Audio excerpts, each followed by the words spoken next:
with new worries over the tiny Vatican city-state's finances, seriously in the red. Although the Vatican insists that Pope Francis remains mentally lucid and continues to make new appointments and conduct important church business as he convalesces inside his new cocooned home, it's clear we're now entering another pre-conclave period of deep discussions about how to deal with the growing problems of an ancient institution. David Willey in Rome. That's all for this edition. I'm Pascal Harter. The producer was Polly Hope. You can hear more stories, including the flap in France over Marine Le Pen's conviction for embezzlement of EU funds, on the From Our Own Correspondent podcast. And we'll be back again next weekend here on the BBC World Service.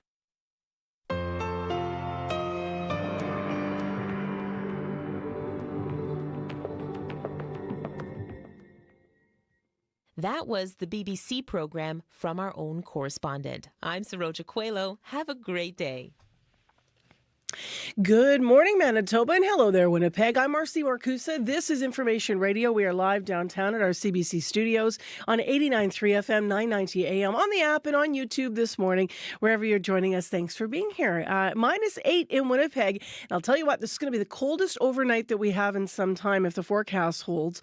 We're going to start a warm-up, mostly in earnest on Wednesday, but then it's going to be double digits and hopefully not even below zero for overnights. But still a couple of chilly days to start our new work week here. Sunny this Monday morning, and it's going to be through the day sunny here in Winnipeg. A high today of 0. So that's for Winnipeg. Brandon, mainly sunny, a high of -1. And in Thompson, mainly sunny as well, and a high of -3. Thanks for joining us on the show. If you need us early on the commute, 788-3093. The person answering the phone is going to be Corey Funk, who's back with the team. Good morning, Corey. Corey is directing the show as well. Also, Abby Adiemi's back this morning. Good morning, Abby. Abby's our senior technician on the show and covers weather on air. And good morning to Brad Lillies, who is behind the controls as our YouTube producer today. All right, 2 minutes to 6 o'clock. As mentioned, we're on till 8:37. Let's find out what's making news today in Manitoba. Here's Heather Walls.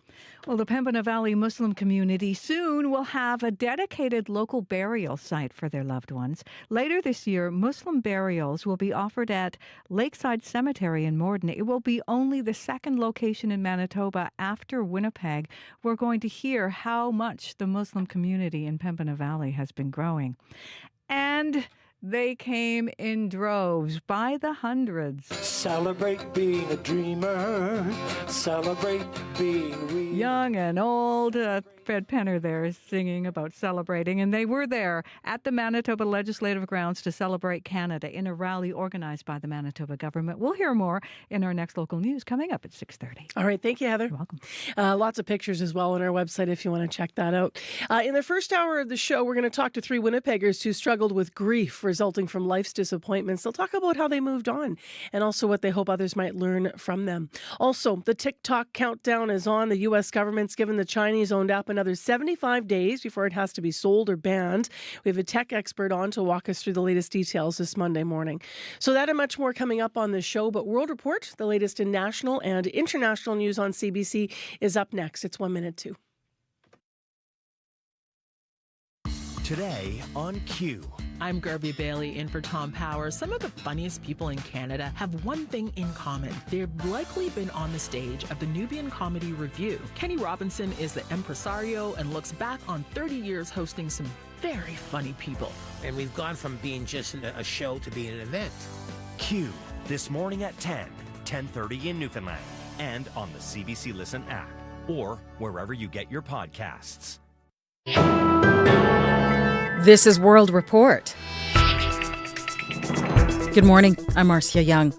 It is turning into another dismal day for global stock markets. The effects of U.S. President Donald Trump's sweeping new tariffs are evident. Markets in Japan, Hong Kong, China, and South Korea have closed the trading day in the red. European markets have also taken a dive. Some are reporting record-setting declines.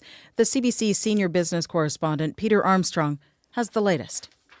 This is precisely what was feared, precisely what some analysts warned would happen if the Trump administration didn't spend the weekend working towards some kind of an off-ramp here. This number keeps changing, it keeps getting worse, but the carnage on global markets so far wiped out more than $9.5 trillion in value. Asian markets started the sell-off last night. This is now the worst day they've seen since 2008. European markets fell sharply. The German DAX fell as much as 10% before coming off of those lows. And now we'll wait and see how North American markets react to all of this. But futures trading shows we're set for another rough day. And as I say, there was at least some hope that Donald Trump would spend the weekend negotiating a way out of this. Instead, he played in his club's golf championship while his team offered wildly different reasons for what they're hoping to accomplish with these tariffs. Some said this was sure a negotiation. Others said there's no way out, that the tariffs will remain in place. That only fed into the uncertainty, and the result is another brutal day on stock markets. Peter Armstrong, CBC News, Toronto. Despite growing fears of a global recession, Donald Trump is defending his economic agenda. The CBC's Katie Simpson has more from Washington. Eventually it's going to straighten out and our country will be solid and strong again. Standing before reporters on board Air Force One, U.S. President Donald Trump defended his tariff plan, brushing aside questions about the markets after he made an unusual social media post, sharing a video analyzing his economic policies from an apparent supporter. Trump is crashing the stock market by 20% this month, but he's doing it on purpose. The video argues Trump wants to hurt the economy in order to force the Federal Reserve to lower interest rates, which would make it easier to pay back the deficit. Trump denies that's what he's doing and lashed out when asked about the amount of pain he's willing to tolerate on the markets. I think your question is so stupid. I think it's I don't want anything to go down. But sometimes you have to take medicine to fix something. The Trump administration says officials from more than 50 countries have reached out in the hopes of cutting a deal to escape tariffs. Members of his cabinet offered mixed messages, some saying there's no wiggle room to get out of it, while others bragged about Trump's power grab and his negotiation skills. Katie Simpson, CBC News, Washington. European Union trade ministers are meeting in Luxembourg to discuss their response to President Trump's tariffs. The EU faces 25% import tariffs on steel, aluminum, and cars, and reciprocal tariffs of 20% for almost all other goods expected to take effect Wednesday. Ireland's Trade Minister Simon Harris says the trading relationship between the EU and the United States is an important one, and they're ready to make a deal. I suppose the outstanding question is the United States up for one? And what we have to consider here today, what can we do strategically to help further, I suppose, increase our own leverage to get the United States around a negotiation table? Harris says although Ireland and the U.S. have a close business relationship, his country is firmly with the European Union. Israeli Prime Minister Benjamin Netanyahu is in the United States to talk tariffs and trade, but he could face a lot of questions today about the target in recent airstrikes on Gaza. This morning, Palestinian journalists say their tents were targeted by an Israeli strike. Crystal Gomansing reports from London. At around 3 a.m., we woke up on an explosion next to us, says Abshat. The Palestinian journalist and his colleagues were sheltering in tents in Khan Yunis. They were hit by an Israeli airstrike overnight. Palestinian medics say a journalist was one of 2 people killed in the attack. 9 other journalists, also sheltering near the Nasser Medical Complex, were injured.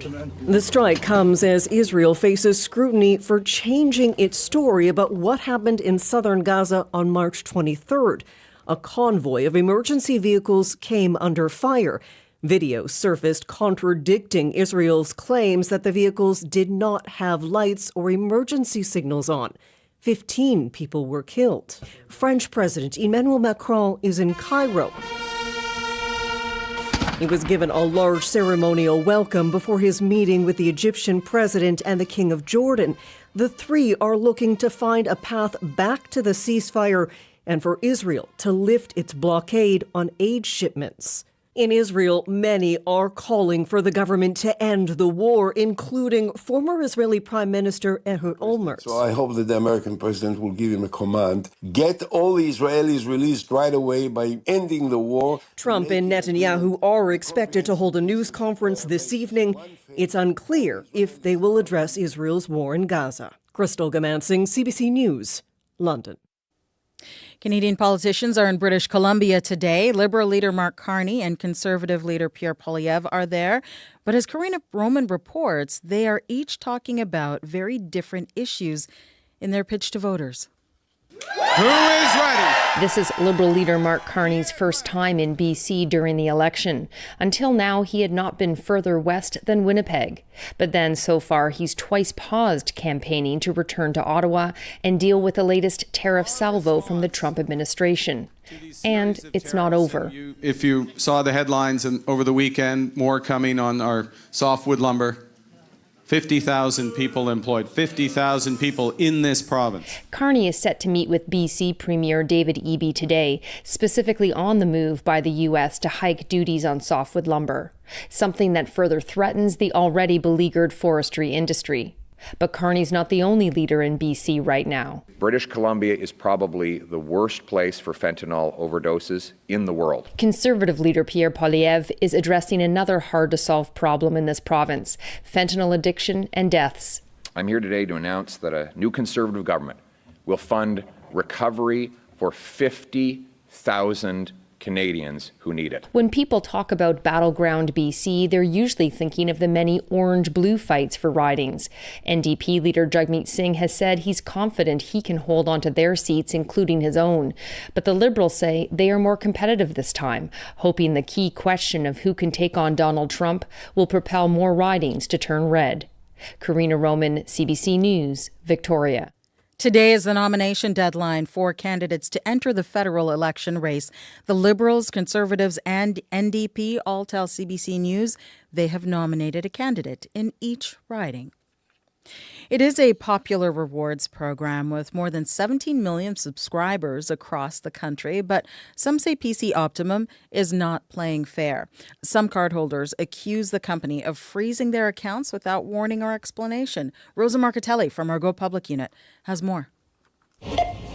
For 7 years, Vancouver's Frank Jong says he shopped like a pro, earning PC Optimum points on groceries, gas, and more. The rewards program, run by Loblaw, allows customers to earn and spend points like cash. Jong racked up points worth more than $43,000. Then, without warning, he was frozen out of his account. Only told he'd broken the rules, but the company wouldn't tell him which rules or when. They didn't tell me anything. Calgary's Jeff Mack was also locked out of his account, worth about $1,500 in points. PC Optimum claimed he had multiple accounts. That's against the rules, but wouldn't say what proof it had. Seems kind of fishy. No justification. Patrick Soika runs rewardscanada.ca and says the fine print gives PC Optimum sweeping power to freeze accounts by using terms like at the company's sole discretion. Leaves the door open for them to really decide who they want to kick out of the program. Loblaw tells Go Public its PC Optimum terms and conditions explicitly outline reasons why an account could be suspended or terminated. After Go Public reached out, Loblaw unlocked Mac's account, but it shut down Jong's for good. It says it has substantial evidence that suggests he was operating outside of what the company considers fair, but would not provide proof. Rosa Marcatelli, CBC News, Calgary. That is the latest national and international news from World Report. For News Anytime, cbcnews.ca. And if you like the World Report podcast, follow us and tell a friend. It helps spread the word. I'm Marcia Young.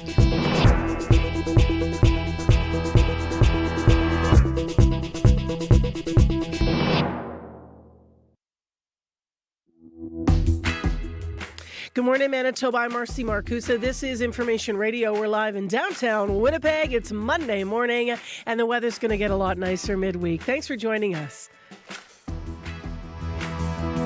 It's -9 right now in Winnipeg. This hour on the program, we actually have our medical column. It's like a special edition of Dr. Raj Bhardwaj.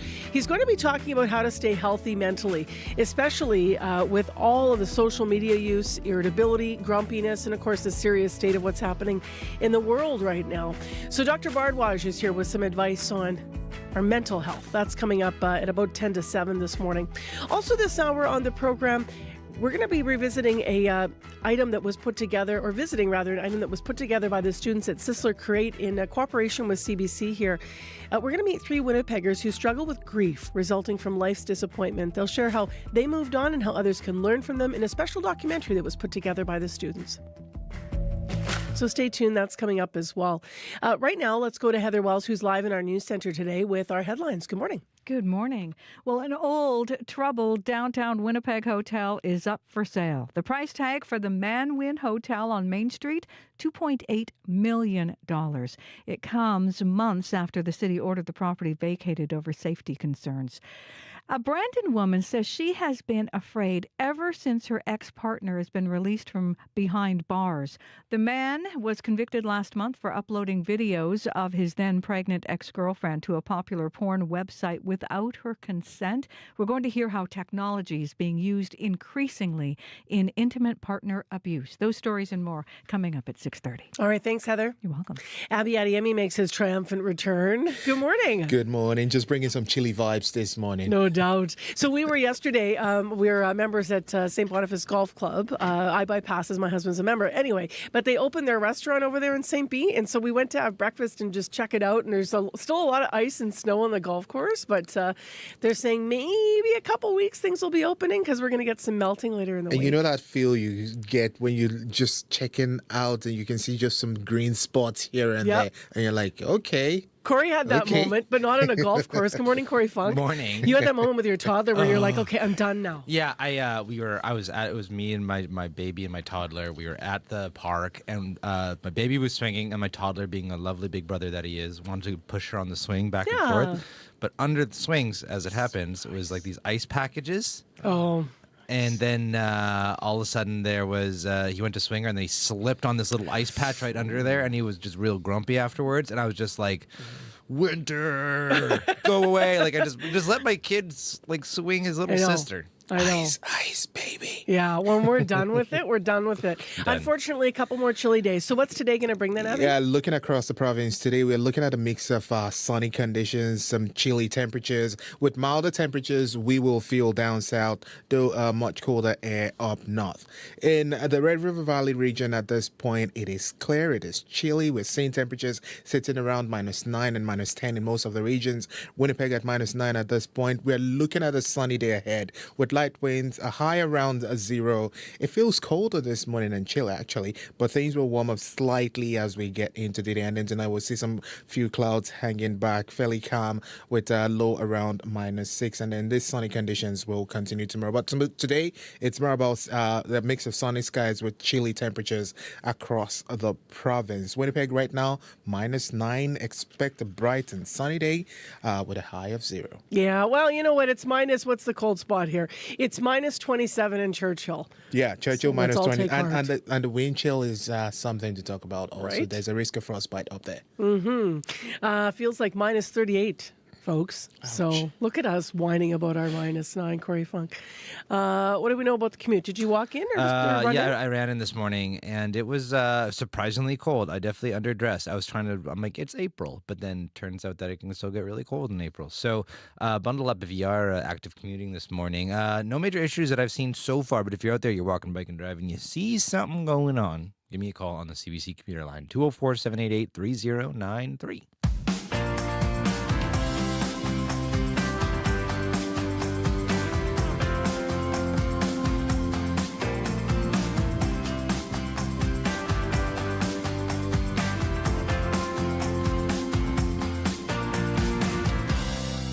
Well, first up on the show this morning, it's actually time for our final piece in our special series of stories produced by filmmaking students in the Create program at Sisler High School in collaboration with CBC Manitoba. So during the school year, students produced 16 short documentaries that were broadcast and posted here on CBC and on our platforms. And in our final piece today, we're going to meet 3 Winnipeggers, Francesca Muncy, Harold Boychuk, and Lisa Kachkowski.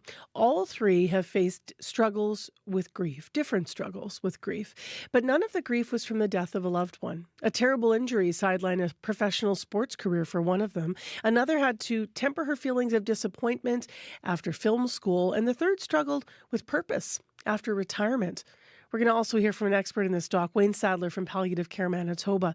CREATE students Tyler Ulliott, Annabella Cadneris, Ben Crow were all the students that produced the new short video with, as I mentioned, support from CBC Manitoba. The first person you'll hear in the doc is Lisa Kachkowskis. So in 1998, I was playing volleyball in Europe. And I was forced to stop playing because of a major injury. I herniated a disc in my back that wouldn't allow me to perform at the level that I needed to be able to play. It wasn't really something that I wanted to accept, being injured and that part of my life being over. Grief is what happens when we experience a loss, and it can be a variety of kinds of losses. So obviously the most devastating kind of loss is a death, but grief can also happen when we have other kinds of losses, things like loss of a job, or even a change in life, right? Maybe there's a health change that keeps us from doing some things that we used to love to do. So I've always loved art as a kid, and I knew that I really wanted to go to an art school. I worked really hard in order to get to Vancouver Film School, and eventually when I got in, I felt really happy and overjoyed about that. After graduating from VFS is when I realized that I wouldn't be able to get a job immediately into the industry. I was upset for a while over, not being able to jump straight into what I loved. That creates a hard time for people, right? They have a goal or a dream, and maybe they're not able to make that happen in a particular way. So then it's a matter of handling those feelings and then taking that energy and turning it into new opportunities. My name is Harold Boychuk. I'm 83 years old. In my early years, I worked as a firefighter for the Winnipeg Fire Department. From that, I got into construction. I built my own cottage at the lake. I was very proud of the work that I did. I wasn't ready to retire. Mentally, I wasn't prepared for it. I wasn't looking forward to it. When you experience a loss, it means that person or that situation was really important to you. Really, volleyball, that life experience was a small piece of the pie. There's still so much more to life than just that game. Although it might have been sort of crushing at the time, when I look back on it now as an older adult, I see that, that was just a really wonderful experience, and I'm glad I had it. At the cottage, it was my way of getting over that retirement thing. Whenever I go there, I started looking at something else that I can build on, maintain like that.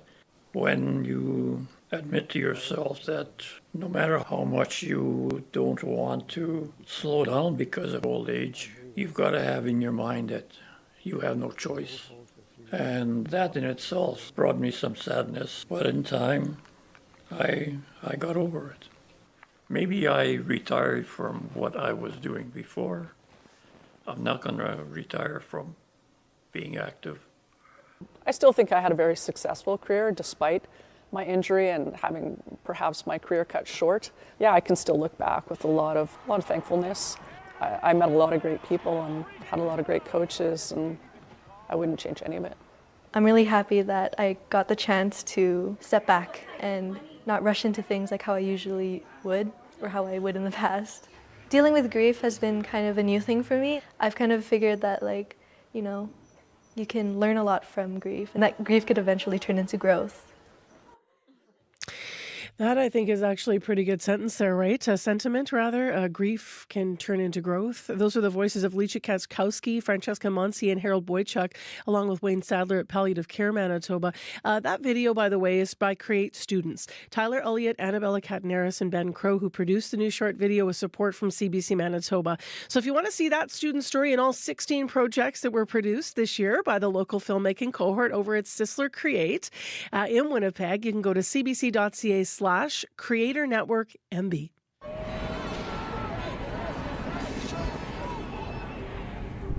There's a lot of noise out there. What is real? What is false? CBC News is here for Canadians, sifting through the noise to help you make your best choice. Because this is your vote. Canada Votes 2025. Everywhere you get CBC News. Okay, let's mention, speaking of voting, where we're going to be this week for our community studios. So Thursday's live location, we're going to the Winnipeg West riding, and we hope you can join us there. This is at the, we're going to be set up at the Tim Hortons at 3890 Grant Avenue. So if you want to come down, you can watch the show. You can listen to the candidates live. We spread them out throughout the program. And you can also have a chance to ask a question if you're there at the right time. But you can also leave questions. This is what we ask. 204-788-3205 if you have a question for a candidate. 204-788-3205. Winnipeg West on Thursday. Well, let's continue talking politics, this time down south. For the second time, U.S. President Donald Trump has paused the sale of TikTok. On Friday, he announced that the Chinese-owned video site would have another 75 days before it would either have to be sold or banned, unless, of course, there's a deal to preserve access in the United States. Now, to talk about that and more, Francis Sims is with us, Associate Dean of the Faculty of Applied Sciences and Technology over at Humber Polytech. Good morning. Good morning. Thanks for having me. Thanks for being with us. So give us a bit of the backstory for those that haven't been following the TikTok of TikTok. How did we get to this point? For sure. Approximately a year ago, the Biden administration worked with the government, Congress, and the Senate to ban TikTok. And why they did that was for national security reasons. You know, in China, since 2007, there's been a law in place that says, for national security reasons, the government can look at the data anytime they want in any server that's in China. And so obviously, if you're the U.S. government or any government outside of China, you think, well, that means that, you know, there's 170 million users in the U.S. that China can look at what those people are doing anytime they want. And not only, you know, data like who they are, address, where they live, but maybe where they are right now, what are the types of things that they like. There's a lot of power there, right? And so they put in place this ban, and it needed to be sold in order to keep operating to a U.S. company or a U.S. majority-owned company by January 19th, and all the data and servers needed to be stored in the United States. Well, you know, Trump was the successful candidate, obviously, in the election, and now, you know, is about to be inaugurated, and he said, okay, hold on, don't shut it down yet, wait till I come into office. He came into office. The app actually shut down for about 12 hours, and those 170 million people got really upset. And then he flipped the light switch back on and said, okay, I'm going to give you a reprieve until April 5th. And that's the date by which this platform needs to be sold. Well, April 5th came on Saturday, and it didn't get sold. And we could talk about why, where that is. But also, you know, China came along and said, well, we're not going to sell anything if you're slapping a 53% tariff on us. I was going to ask you about the tariffs. I'm going to interject there because Trump also wrote on Truth Social that his administration has, quote, been working very hard on a deal to save TikTok, and we have made tremendous progress, end quote. What do we understand, or can we surmise is going on behind the scenes? And if you would answer, how important is it for Trump to preserve TikTok? It's, well, part of the issue behind the scenes is the fact that TikTok is okay, I think, selling the platform, the framework, but what they don't want to sell is the algorithm or the secret sauce. And that's basically the thing that, you know, when you log into TikTok, if you use TikTok, it almost knows what video you want to see before you do, right? So there is a real magic there in how that happens. And, you know, China said, we'll sell TikTok, but we don't want to sell that particular algorithm. And that's been one of the sticking points. And there's been tons of buyers potentially for TikTok, including Kevin O'Leary. You know, he's part of a group trying to buy it. There's a company called OnlyFans. You know, the founder wants to buy it. Amazon, Microsoft. There's a lot of people in the mix, but it's really that particular issue that's the sticking point. Now, in the beginning, when they turned off TikTok, nobody thought it would be a big deal. But now I think Trump and the Democrats realize that there's a lot of users in the United States that use this platform every day to communicate. You know, even in Manitoba, there's hundreds of thousands of people that are on TikTok, and increasingly, there's a lot of Indigenous creators that are using it to communicate, you know, the cultural language aspects, share cultural knowledge in ways that they've not been able to do it before. And so those are the types of users that saying, if you turn it off, you're going to really have a meaningful impact on my life. And maybe some of those people are making money, the small business owners or the influencers. Mm-hmm. And so I think for that reason, the sentiment has changed from, well, this is a national security concern and we should shut it down, to, well, yeah, this is a concern, but it's also a concern for the people in terms of how they're living their lives. And we can't just shut it down. We need to find some other way forward. What do you think users should keep in mind as this continues to drag on, and ultimately also to keep in mind when we're watching who ultimately is going to land with ownership of TikTok? Yeah, I think the big issue here is ultimately where our data is being stored. Now, for Canadians, our data is being stored for many years in platforms like Instagram, right, in the United States, in Twitter in the United States. And we didn't really think too much about it because the US and Canada had very much the same mindset and perspective. Things are starting to change, right? The US is not an adversary, it's still an ally, but in the future, you could imagine that scenario shifting, right? The thing with China is China has been deemed to be an adversary to the West, right? So what that means is that it's a concern if your data is in that country. But our data is in another country already. So I think for Canadian users is, whether it's in the US or whether it's in China, how much does that really matter? Because the data is not in Canada. I think what's a bigger issue here is just who the owners of that platform are going to be. Once if the owner is somebody like Elon Musk, well, the way you engage with that platform going forward may change, right? Once Elon Musk bought X, it changed the types of content, the types of moderation, what it meant to really have free speech. It changed sort of a dynamic on that platform. So we could be seeing the same thing on TikTok. Yeah. Thank you very much, Francis. Really appreciate you being with us via Zoom today. My pleasure. Anytime. Thanks for having me. That's Francis Sims, Associate Dean in the Faculty of Applied Sciences and Technology at Humber Polytechnic. It is right now 6:27 a.m. I'm Marcy Marcusa. You're with CBC, and the temperature in Winnipeg, clear and -9. That's where our studios are. A bit of music before the news. This is from Tia Wood, who grew up actually in Saddle Lake, Cree Nation, is now chasing her music career, though, down in L.A. She wrote the next tune about the tension between her new home and her cultural heritage. This is her breakout single. This is Tia Wood and Dirt Roads on CBC.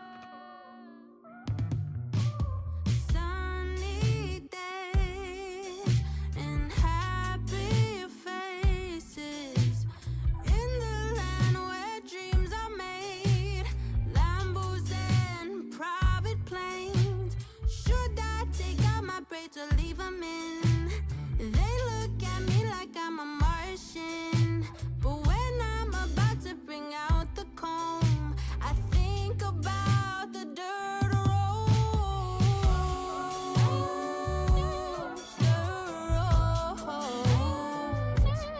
leads me back home.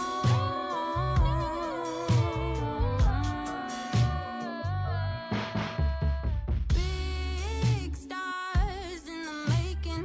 Do I got what it takes though? Dad always told me I was a lion. Why do I feel like a mouse cornered by a giant? Should I take out my braids or leave them in? They look at me like I'm a Martian, but when I'm about to bring out the comb, I think about the dirt roads,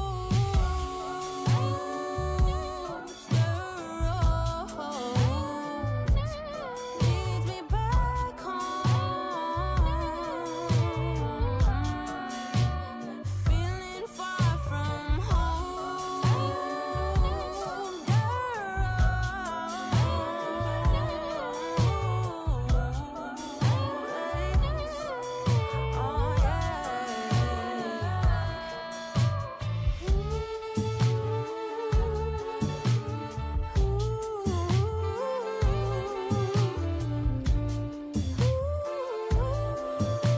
I think about the dirt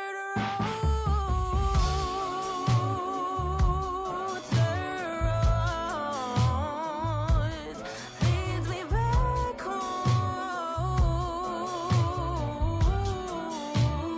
feeling far from home,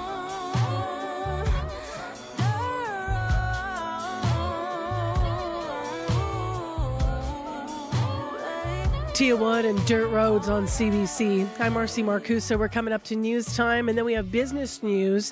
How about a happy story today? Amid the tariff stories, we're going to hear how the Minecraft movie smashed box office expectations over the weekend. Your news is next. This is CBC News. Good morning. I'm Heather Wells in Winnipeg. At 6:30 it is -9. This is going to be the coldest day of the week. Sunny with a high of 0. Wind chill this morning, too. That'll feel like -20. Fret not, we warm up to above seasonal by midweek. An old, troubled downtown Winnipeg hotel is up for sale. The listing went up Friday for the Man Win Hotel on Main Street. The price tag, $2.8 million. It comes months after the city ordered the property vacated over safety concerns. Realtor Brad Gross says the owner made the decision to sell after losing an appeal against the city on the order to close. And despite what people may think, he says it's not in bad shape. The outside is a little rougher for sure, but that's just because of the graffiti and that. But the inside is not too bad. It's full of a lot of clutter. I mean, as soon as that gets moved open, I mean, I remember they closed the doors and shut, kicked everybody out. And, in those situations, you can't even grab anything. You got to just go. The Man Win has been the scene of several stabbings, assaults, and deaths over the years. Gross says the nearly 150-year-old hotel is still operational with heat, water, and electricity, but will need several upgrades to bring it up to code. A woman in Brandon says she is scared now that her ex-boyfriend has been released from behind bars. He was convicted in provincial court last month for uploading videos of his then pregnant ex-girlfriend to a popular porn website without her consent.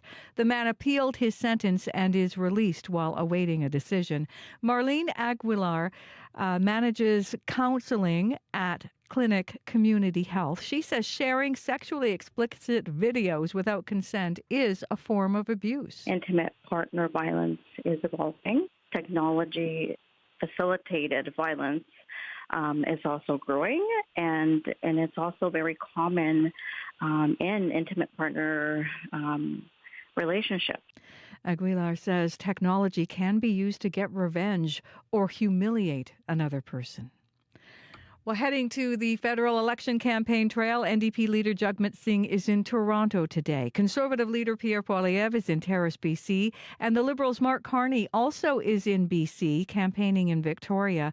The Bloc's Yves-François Blanchet is in Montreal, and Green Party co-leader Elizabeth May is in Guelph, Ontario. Well, hundreds were decked out in red and white, raising their voices outside the Manitoba legislature yesterday. We love Canada. Premier Wapkanu greeting the crowd as they show support for this country. A Canadian pride is surging amid that trade war and threats of annexation from U.S. President Donald Trump. 11-year-old Charlie Roberts was in the crowd. We just want to stay Canada. We don't want to be 51st state. We're going to be Canada. We don't want to change. We like it here. We can improve, but we don't want to be the United States too. The rally, complete with games and musical performances, was organized by the Manitoba government. Now, overseas markets are plunging again today as the fallout continues from the Trump administration's tariff campaign. The European markets are all deep in the red. Same story in Asia, where the trading day has ended with steep losses right across the board. You can hear the latest national and international news coming up on World Report at 7. The Pembina Valley Muslim community is growing, and now the city of Morden is helping some families feel even more at home. CBC's Rosanna Hempel has the story. Morden's growing Muslim community has a new place to come together and pray. Soon, they'll also have a final resting place for their loved ones. The city and Muslim community have arranged to set aside land for a Muslim burial site at the city's newest cemetery. It would become the second one in Manitoba after Winnipeg. S.K. Rubaiyat Zaman is a director at Morden's First Mosque. Whenever death happens in the family, we have to send them to Winnipeg. Or it's a very cumbersome and very lengthy procedure. He says the addition of a local Muslim burial site and mosque will help the area's nearly 150 families feel even more rooted. According to custom, graves are oriented differently, and they're also separated from non-Muslim burial places. The first sites will be ready this year.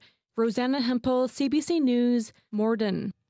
A maple rush tapped into St. Pierre-Jolie over the weekend. 2,000 people headed to the southeast Manitoba town for the Sugaring Off Festival. Sap water, harvested, boiled, and cooled into taffy is one of the main attractions.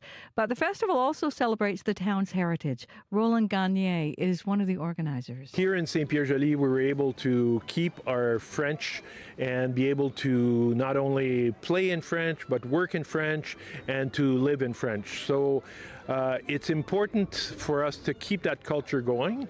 Métis culture and identity were also highlighted during the Sugaring Off Festival. You can find more Manitoba news updated throughout the day at cbc.ca/Manitoba. All right, thank you, Heather. You're welcome. Let's get to our regional forecast now on CBC on this Monday morning with Abby Adiemi. Good morning once again across board. We're looking at mostly sunny conditions with temperatures climbing a bit through the day. Expect chilly conditions in most of the regions, especially up north, though down south we will see some warm temperatures. For Winnipeg and surrounding regions, we're seeing temperatures around -9. Chilly though, clear skies we have. Expect a sunny day. The light winds would come with that. High would be around 0, and then partly cloudy skies that will sweep in tomorrow.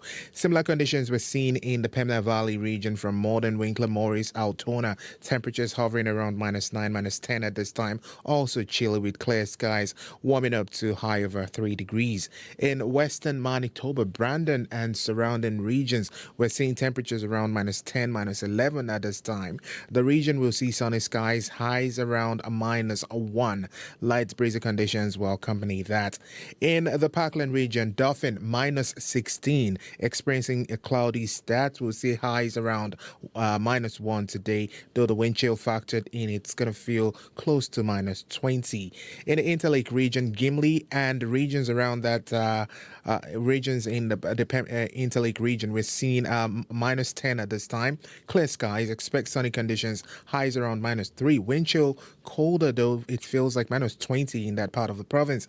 Up north, the power is currently at -11 with partly cloudy skies. Expect highs of -2. Light winds will come. Thompson at -23, high close to -3, while Churchill is facing even colder temperatures around -27, warming up to -15 at today. So down south, Mercy, we're looking at sunny skies, light winds. The region will stay chilly, but it's going to be sunny, while up north we're talking about temperatures remaining very cold.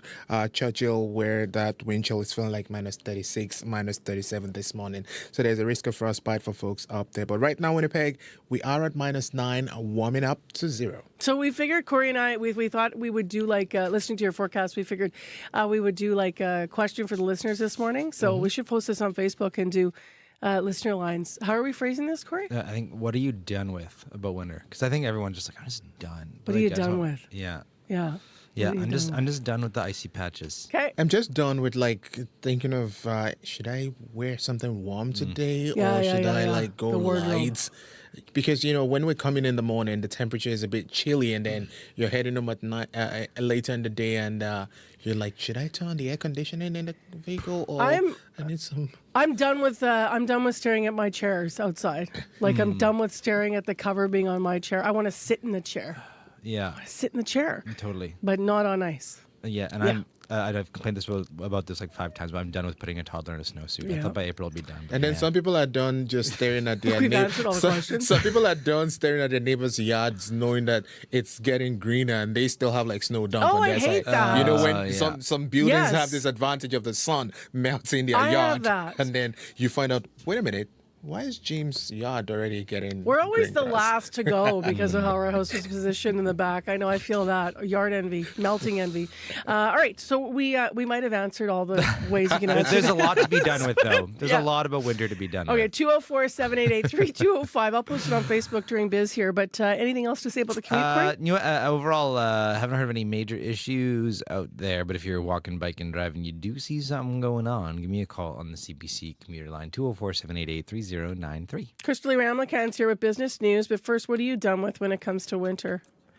Yeah, wearing the heavy winter jackets. Every morning I'm like, can I go without it? Am I going to be okay?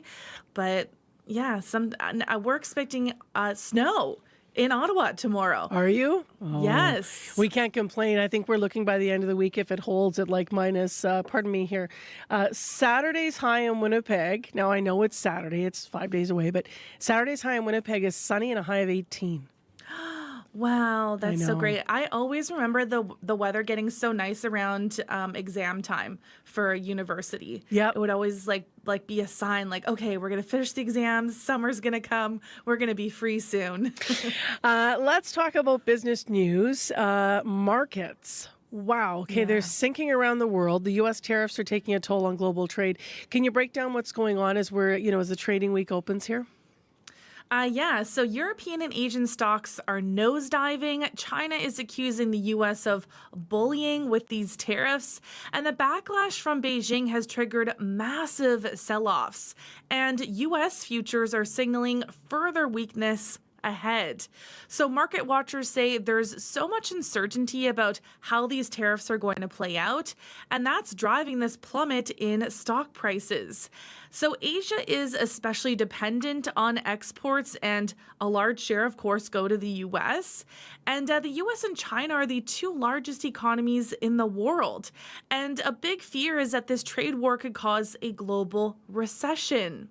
Now, China has already ordered its own counter tariffs of 34% on U.S. imports starting this week. And some experts say even more countries are likely to respond to the U.S. with retaliatory tariffs. Now, market observers expect investors will face more wild swings in the days and weeks to come, with a short-term resolution to the trade war appearing unlikely. And Trump has already posted on social media this morning that he thinks that the U.S. Federal Reserve should cut interest rates. Now, slashing rates can encourage companies and households to borrow and spend more. But Fed Chair Jerome Powell said on Friday that the higher tariffs could drive up inflation and lower rates could fuel even more price increases. So not sure that the Fed is warming up to that idea. Now, late yesterday, President Donald Trump also reiterated that he is not backing down on tariffs, right? Yeah, that's right. So speaking to reporters aboard Air Force One, he said he didn't want global markets to fall, but also that he wasn't concerned about the massive sell-offs, adding, quote, "Sometimes you have to take medicine to fix something." Now, last week, he likened the situation to a medical operation where the U.S. economy is the patient. But Brian Jacobson, chief economist at Annex Wealth Management, says for investors looking at their portfolios, it could feel like an operation performed without anesthesia. Now, like we said, he's not backing down unless he says countries even out their trade with the U.S. And Trump actually spent the weekend in Florida playing golf. And his cabinet members and economic advisors were out in force yesterday defending the tariffs and downplaying the consequences for the global economy. Trump's aides are trying to soothe market concerns by saying more than 50 nations have reached out about launching negotiations to lift these tariffs.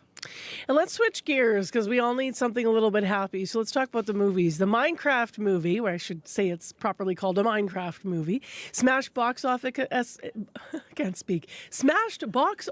expectations this weekend, right? Yeah, that's right. So it opened to an estimated $301 million worldwide, delivering a much-needed success to Hollywood after a dismal year so far at the box office. So the Warner Brothers Discovery movie, based on a Microsoft video game, grossed $157 million here in Canada and the U.S., the strongest domestic opening of the year, and the biggest since Marvel's Deadpool and Wolverine last July. So the adaptation of the popular video game is some proof that well-known intellectual property makes it easier to draw audiences to theaters. And the first 3 months of the year have been a disaster for the movie industry, with box office disappointments, including Snow White and Captain America: Brave New World. And the total domestic box office in that period was down 12% from last year and down 41% from 2019. And of course, that was the last year unaffected by the pandemic and 2023's Hollywood labor strikes. What else are the markets saying this morning? What are the numbers looking like?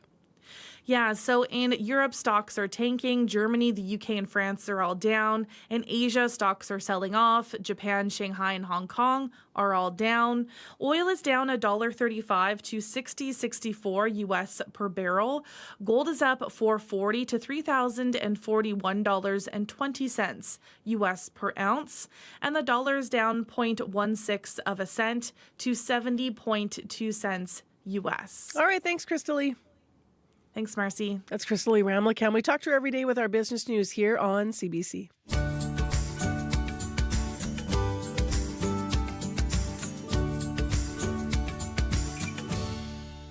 Well, when she's not playing with local group the Waylon Jennies, Ruth Moody has carved out quite a path as a solo artist. Wanderer is her most recent collection of songs. From it, this is already free on 89.3 FM, 990 AM on the app, and on YouTube. Little music this Monday morning.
Ruth Moody and Already Free. Local artist, of course, you're going to recognize her voice. Maybe from the Waylon Jennies, but she's certainly been, as I said, finding lots of success as a solo artist. It is 11 minutes to 7 o'clock right now. It's clear -9 in Winnipeg. Well, perhaps you have already been up and on social media. Maybe you've been on TikTok, Instagram, Facebook already. In times like these with so much going on, how is our use of social media affecting our mood? That's actually our medical column today. Dr. Raj Bhardwaj is going to break down research published about this in January in the journal JAMA Network Open. Good morning. So tell us about this research. Marcy, this was actually pretty interesting. The researchers in the States, they surveyed over 42,000 people about their use of social media and also about how grumpy they were. And they found that frequent social media use correlated with being more irritable, which doesn't surprise me that much, I guess. But they found that actively posting on social media increased the level of irritability as well compared to passive use. And posting a lot was worse than posting once in a while. And these correlations held up even when they took into account the person's level of depression or anxiety or even their political leaning. And when they looked at the big four social media platforms, so Facebook, TikTok, Instagram, Twitter, it turns out that the associations between increased irritability and social media use were highest for TikTok and then Facebook and then Twitter and then Instagram, which the it kind of surprised me a little bit in terms of that. And then the other thing that surprised me a bit is the demographic breakdown. So according to this study, there was a higher risk of irritability if you use these media and you were older, had a higher education level, and had higher income. Now, the big limitation of this study, though, is it doesn't tell us which way the arrow is pointing, right? It can't say for sure if social media use causes more irritability or if it's the other way around. Maybe being more irritable somehow drives people to use social media and post on social media more often.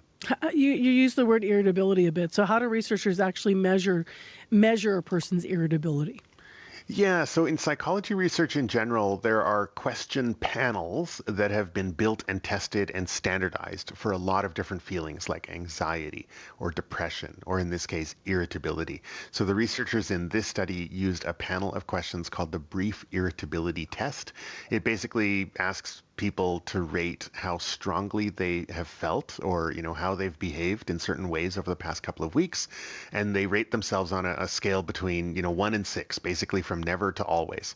And then they prompt people with statements, and in this case there were 5 statements. There's I have been grumpy, I have been feeling like I might snap, other people have been getting on my nerves, things have been bothering me more than they normally do, and then just straight up I have been feeling irritable.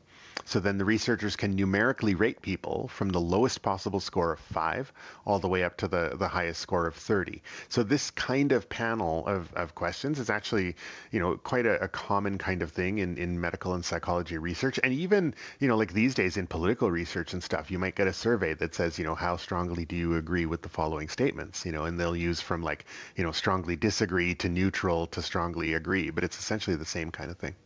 What might this tell us about social media and whether or not it, might be time to step back? Yeah, I think that the hard part about researching social media is that it is so diverse, and that's what makes it partly so engaging, right? So, but if you think about, so for example, my use, right? So I used to be quite active on Twitter. I found it super helpful, super nice to be able to engage with experts and friends and stuff, but also super irritating when I came across, misinformation and I felt like I needed to argue with somebody who was wrong on the internet, right? So that's just one person on one media platform, feeling different ways at different times. So it's really hard to sort of broaden that out and say, well, let's just talk about social media use in general, in people in general, right? It's complicated, it's varied, and that's what makes it engaging. And one thing I would caution people is that these platforms are built to be engaging specifically, and the algorithms that feed you the content are invisible, but your engagement and your thinking is for sure being manipulated. So I think people need to be aware of that, and I think be much more conscious of that. If someone does want to cut down on their social media engagement or be more healthy about it, I've done plenty of interviews that have advice, but what's yours? Yeah, so I think a lot of people kind of, because it's so nuanced, it's not all sort of, good, bad, off, on kind of stuff. Social media is complicated, and that's why we're attracted to it, right? We are social creatures. It is a way to engage with people. So, it's called social media, not just media. And it makes people sometimes feel more connected, sometimes feel more irritable. So I've heard experts compare social media with food. And I think it's a really helpful way to think about it. So there's junk food out there, and there is more healthy food out there, and you don't necessarily need fewer calories. You just need to make, better choices in your social media diet, so to speak, right? So just like food, I think if you can be more mindful in your choices and how to maybe consume social media in smaller bite-sized chunks instead of, sort of overeating at the endless scrolling buffet of videos or whatever, I think that would be helpful. And I think that, some people say, well, I don't need to do that. There's a way to sort of tell, in 2018, which is ancient history on the internet, but in 2018, Statistics Canada did a survey.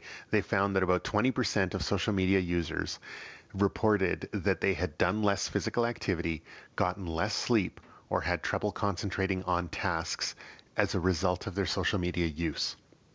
So if that sounds like you, then it might be time to rethink your social media diet and put some actual stuff into place. Do you have this conversation with any of your patients? What does that look like? Yeah, I have actually, and when I talk to them about it, I think that analogy of comparing it to food really does help them to think about it differently. And then there's a few other sort of specific tips as well, because you can't always be comparing to food and doing the sort of the mental arithmetic there. But a couple things is try to put a little bit of a fence around your social media use, or just your phone use in general, right? So a couple things, especially for kids and teens, is it's helpful to have a do not disturb setting in place on your phone, and set it up so that it's not dinging you late at night or overnight or during parts of the school or work day, things like that. And then you can have the opposite. You can have certain times where, this is my time to engage on social media, because research shows that when leisure times are consciously chosen, it actually helps us to enjoy them more without feeling guilty. So you can carve out times when you will engage and carve out times when you won't engage. And the other thing is you can add a tiny bit of friction so that it's easier to stick to that. And one way you can do that is delete some apps off your phone. So for example, I deleted Twitter off my phone. I can still just log in to Twitter on the web browser and look at it. But then it's just one tiny bit of friction that makes it less likely that I will just open it up mindlessly and start chewing away on it, right? So it's kind of like not having the jar of candy on your desk. Just put it on somebody else's desk or put it in your drawer so that you're not just reaching into it mindlessly, right? And then another thing is if you can, and this is a harder one, but resist the temptation to argue with everyone who's wrong on the internet, because it's a loop.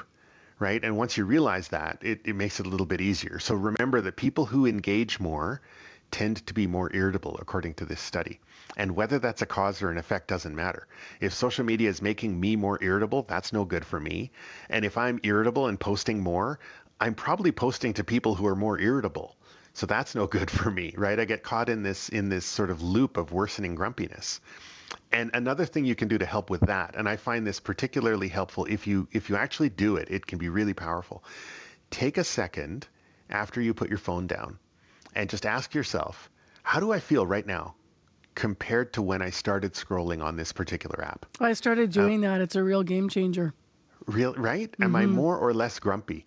And if you realize that, oh man, that made me feel worse, not better, then it's going to be easier to not pick your phone up in the future or put it down quicker once you realize that that's what's happening, right?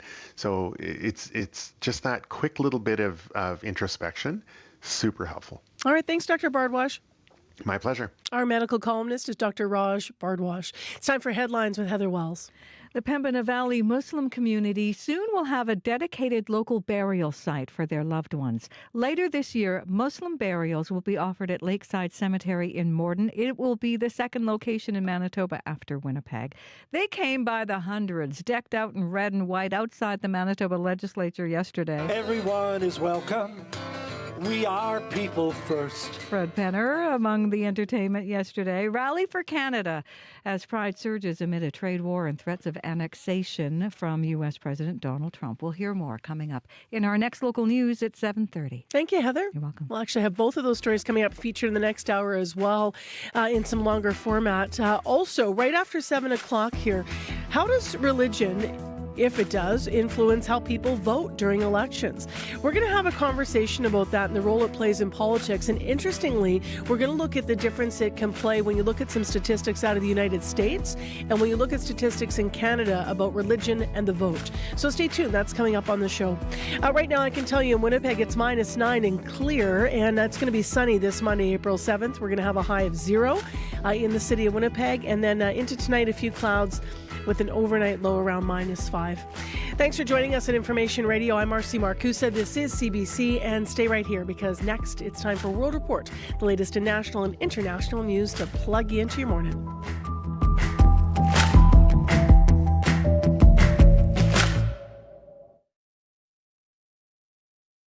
Today on The Current. Slowly, we would see that she would get a little confused or forget some things. Helping aging parents from a distance can be difficult. You can't be there for appointments and regular visits, and it can come with a lot of guilt. Matt Galloway hears from two children navigating their parents' support from afar. As We Age on The Current. This morning at 8:37, 9:07 in Newfoundland, and on the CBC Listen app. This is World Report. Good morning. I'm Marcia Young.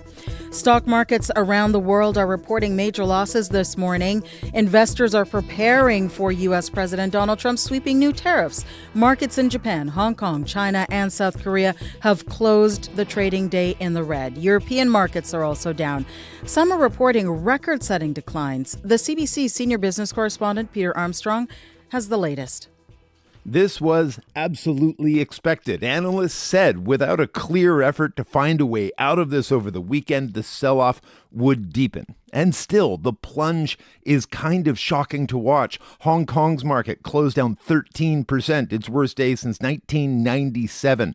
Chinese markets posted their worst days since 2008. Europe is getting clobbered, and U.S. futures are on track for another brutal day. What's yet more shocking is that it's been days since this was launched, days since stock markets started plummeting, and still, we just don't really know what the desired outcome of all of this is.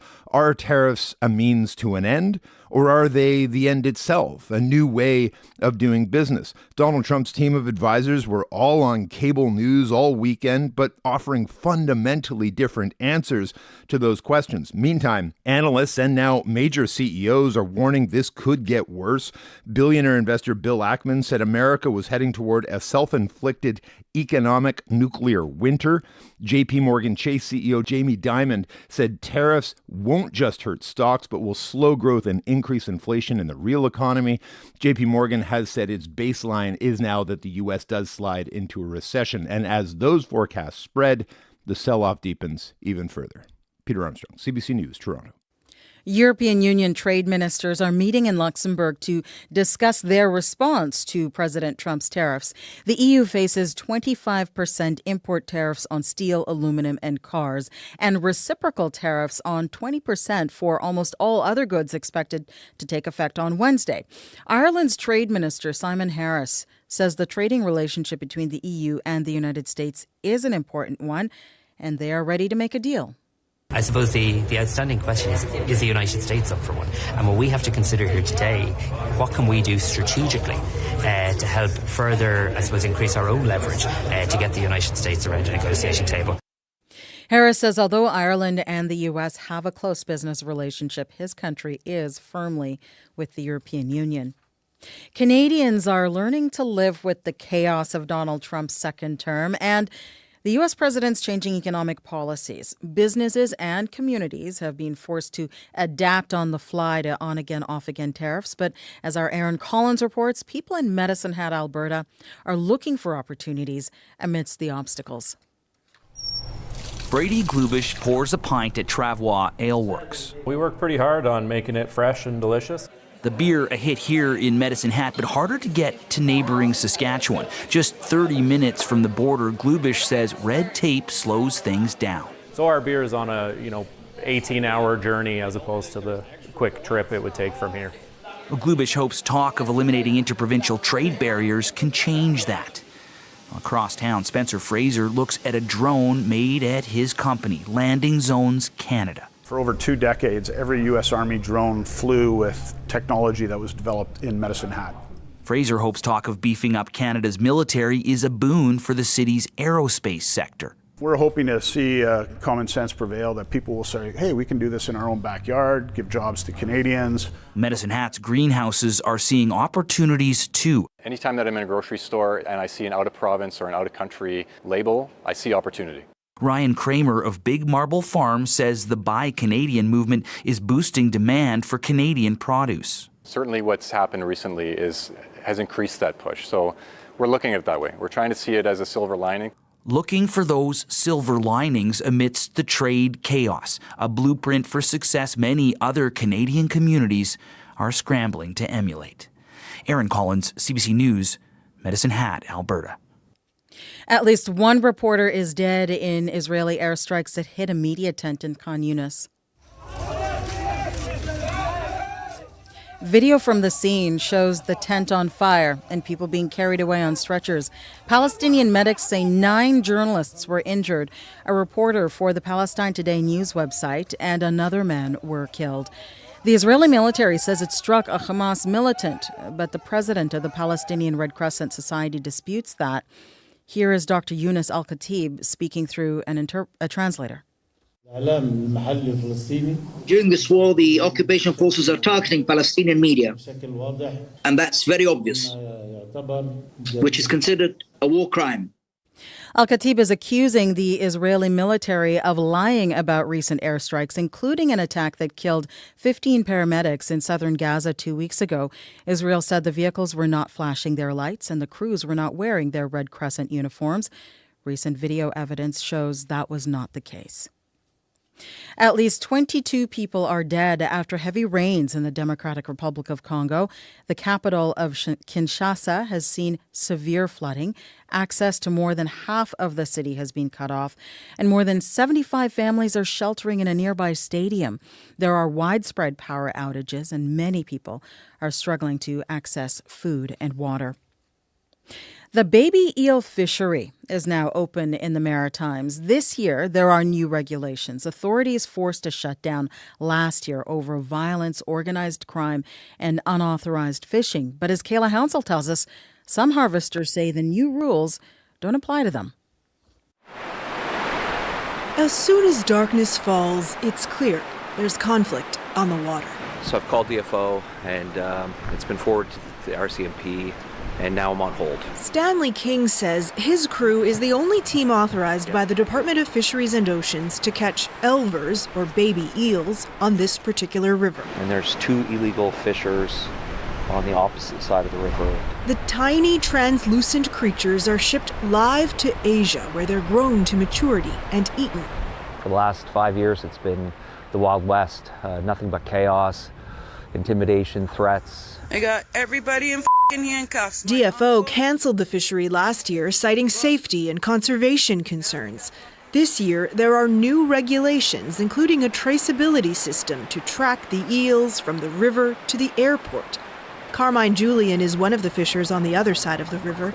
He says he's Mi'kmaq and asserting a treaty right. We have the treaty right to modern livelihood, to fish where we want to fish and catch what we want to catch. The federal government has now allocated more than 50% of the total allowable catch to First Nations fishers, taking quota from long-standing license holders without compensation. Fisheries officers didn't show up in response to King's call, but the Department of Fisheries and Oceans says there have been arrests this season. It didn't say how many. Kayla Hounsell, CBC News, Halifax. American threats of annexation have many Canadians deciding to boycott visits to the U.S. It turns out that includes a group of people dedicated to reenacting battles from the last time Canada went to war with the U.S. in 1812. As Katie Nicholson tells us, they see a lot of parallels. A cannon fires across a southeastern Ontario farm. Lined up behind it, in painstakingly accurate red uniforms, the Fencibles. Reenactors of an 1812 regiment that defended this land against an American invasion. Normally, they participate in important battles on both sides of the border, but not since the Trump administration threatened Canadian sovereignty. I think all of our members pretty well are Canadians. A lot of them are very angry, as many Canadians are, and are very hesitant to go across the border. David Moore is the major of the Fencibles. There have been events down in the States, in New York and Michigan and so on, and everyone has said, no, I think we're going to pass. Sean Finnegan's roots go all the way back to the Loyalists who defended the British Empire. My family's had properties taken from the Americans before, so that's my apprehension. Like how far back? The 1780s. History is important to Finnegan, especially the long history of Canada helping the U.S. out militarily and after the 9/11 terror attack. Now this is their pretty much thanks to us. They want to take us over, so like a lot of Canadians, it's over my dead body. Their presence at battles missed by American reenactors like John Ozinski in Middleburg, New York. We need each other. We can't tell our stories, our mutual stories down here. We can't tell them without each other. For now, the Fencibles will share that history on this side of the border. Ready! The fighting spirit of 1812 marches on. Katie Nicholson, CBC News, Prince Edward County. And that is the latest national and international news from World Report. News anytime, cbcnews.ca. I'm Marcia Young.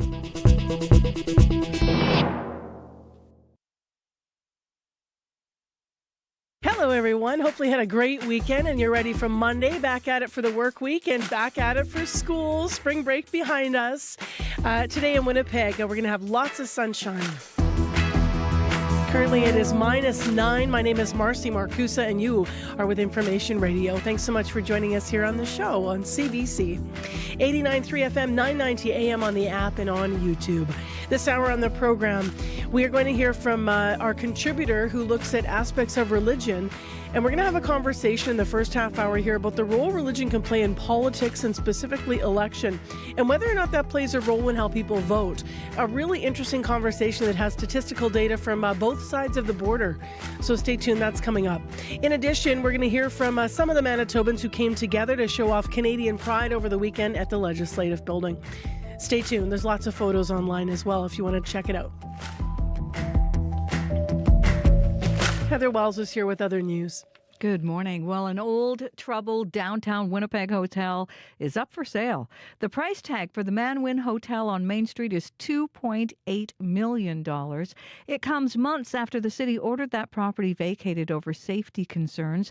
The realtor, Brad Gross, says the owner made the decision to sell after losing an appeal against the city on the order to close. It was a sweet weekend in St. Pierre-Jolie. Close to 2,000 people filling that town for the annual Sugaring Off Festival. We're going to take you there in our next local news coming up at 7:30. Everyone getting their legs waxed. Sugared, rather. Not Just quite. Think more. Yeah, my head goes there too. But no, it's all about Sugaring the taffy. You know what? It was a nice weekend to be out and about, despite the fact that it was chilly. It was, I went to theater for MTC and the closing of Casey and Diana on Friday afternoon. Saturday afternoon, the matinee. Yeah. And it was just packed in there. But what was really nice was seeing all the people walking in the exchange, and people are just itching, I think, for the season change. You can feel it.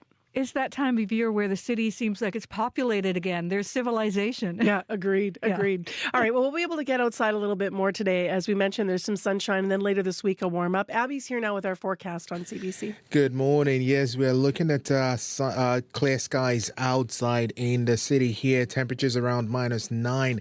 As mentioned earlier, expect sunny conditions throughout the day. We're going to see temperatures reaching highs around 0 for Winnipeg and surrounding areas. Light winds will come with that. However, just be prepared for the chilly start you'll be feeling this morning because of that wind chill in the range of -20. However, tonight the sky is going to remain clear. Some clouds will roll in. Temperatures will dip to around -10 overnight. Then we see more sunny conditions tomorrow. Down south, the Pembina Valley region, we're seeing clear conditions, and all the regions down south, temperatures hovering around -10 to -15 in Dauphin at this time. Up north, we're seeing -10. In Flamefland and Thompson to Churchill, we're seeing -22 and -27, and that wind chill close to -40 for folks in Churchill. So summary across the province, temperatures kind of feeling cold this morning. Most of the regions will be warming up, and here in Winnipeg, we are at -9. We will get to 0 today. Okay, you ready for people kvetching on our Facebook page? It's coming already. Okay, so what are you just done with, everybody, when it comes to winter? Randy Stanton says icy walks. Barbara Froman says, yeah, ice. I'd like to put the boots with my crampons away, she says. Also, windshield covers. I hate scraping the frost off. I don't have a garage. I'm done with putting the covers on every night and taking them off every morning. Squirrely Q says mud. Although she says, I guess that's spring. Yeah, there's more mud coming. But she says, I have some boulevard to seed. I need it to dry thaw out. It keeps getting muddy, though, right now. And there's a few more here, but I'll just leave everyone with this. Megan Elizabeth saying, the dark. I know the sun's out more and more, but I'm just done with it being dark all the time. So there you go. We're giving you an outlet. So much to be done with. I'm done with contemplating to take the tires off or to leave it on. Oh. I'm done with that. Mm-hmm. That's my anxiety. What are you going to do? I don't know. I don't know. I'm just done. He's done, but he hasn't decided. All right, Corey Funk, let's get into the actual commute here, speaking of tires. Well, you should be okay without winter tires today on the roads. Highways looking all right. Roads looking okay. Sidewalks actually are pretty clear on my way in this morning as well. Haven't heard of any major issues yet out there, but if you're walking, biking, driving, you see something going on, give me a call on that CBC commuter line. That number, 204-788-3093.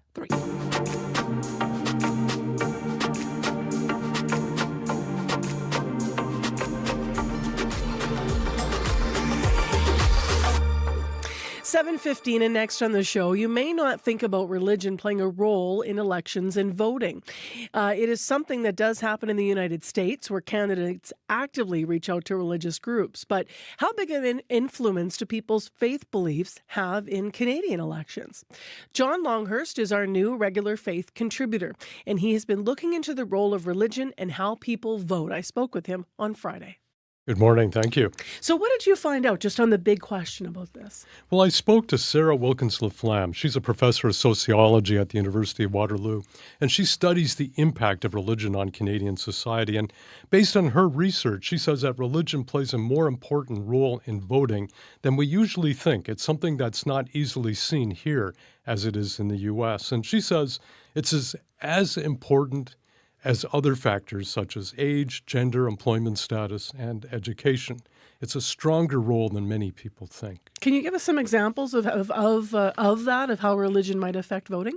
Well, sure. And for that, we need to turn to the 2021 Canadian election study by Statistics Canada. And according to what Sarah found in the study, the more religious Canadians are, the more they go to services, that is, the more they tend to vote Conservative. And the less religious they are, the less they go to church or any other place of worship, the more they lean towards the NDP, with some exceptions for mainline Protestants and Catholics. The study found that 33% of people who attend services once a month or more voted Conservative, while 28% voted Liberal and 14% voted NDP. 2% voted Green and 5% cast a vote for the People's Party. Of those who attended only once a year, or so, the results are much closer.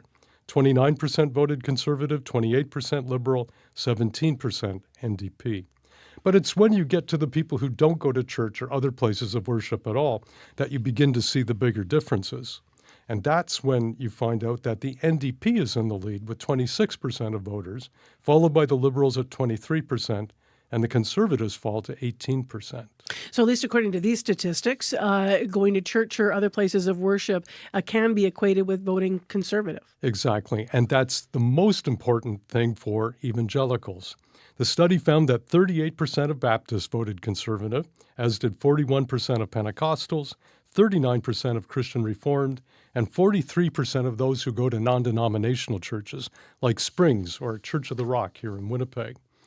But the most important thing to note here in Canada is that while evangelicals tend to vote Conservative, many others vote for other parties too, like the Liberals or the NDP.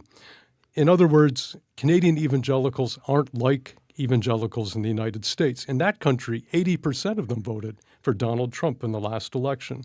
But here in Canada, evangelicals are not nearly as uniform. What about those who are not religious? What was the significance there when you looked at the data? That's very significant now and into the future. 35% of Canadians today say they have no religious affiliation. They are the nones, N-O-N-E-S. When asked about the religious affiliation, they say they have none. That's up from 16% in 2001, and those people tend not to vote Conservative. And the reason that's important in Canada is because as that group increases in size and the group of traditional religious people decreases, it's going to have an impact on Conservative voting in this country, and it might be of benefit to the Liberals, the NDP, and the Greens. So, John, you mentioned exceptions for mainline Protestants. What is happening there? The study found that the more Anglicans and United Church members go to religious services, the more they tend to vote Liberal or NDP. And the less they go to services, the more they vote Conservative. And the same is true for Catholics. Why do you think that is? And that's a good question. Data can tell us what's happening, but not necessarily why it happens. My own feeling, it's because Anglicans and Catholics in the United Church, when they go to services more frequently, they're more apt to hear sermons, sharing, songs, and prayers about the needs around the world, and then be encouraged to go out and do something about it. It's what we used to call the social gospel. So they may go away from church and think, I've got to do something, and that something might include voting. For Catholics, it could be because they're hearing Catholic social teaching from the pulpit, or they're hearing exhortations from Pope Francis about prioritizing the needs of the poor and the marginalized. I want to ask a question about Jews and Muslims. What did you find there? That's also very interesting. In 2021, the study found that the Jewish vote was pretty evenly split between liberals and conservatives, with a slight advantage for the liberals. For Muslims, it was the opposite, however. 57% voted liberal and only 4% for the conservatives, while 23% went to the NDP.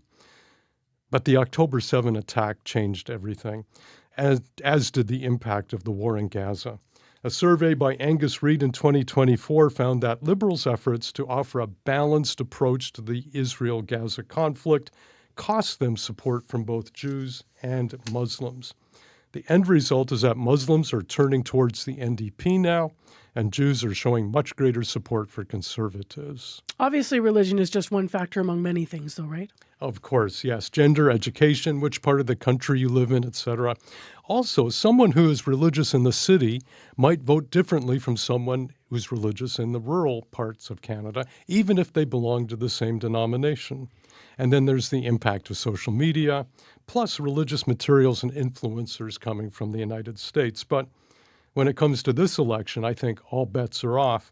Traditional voting habits among religious people may well change, since it seems like the ballot question this time around is, who is the best person to stand up to Donald Trump? And there could be some switching this time around. So the next Statistics Canada study on religion and voting might be very interesting. Thank you very much for coming in with all this data in the report today. Thank you. That is our new regular faith contributor here on CBC, John Longhurst. I spoke with him about this on Friday. Now, if you have an idea for our faith column and for John to look into, you can let us know by emailing radio893@cbc.ca. And if you want to weigh in on whether or not religion, factors into what you're thinking about when you head to the ballot box, you can weigh in on our listener line.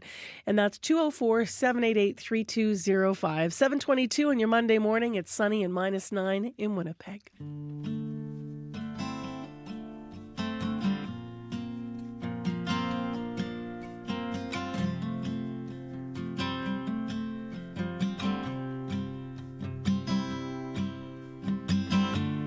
Mountains rough this time of year.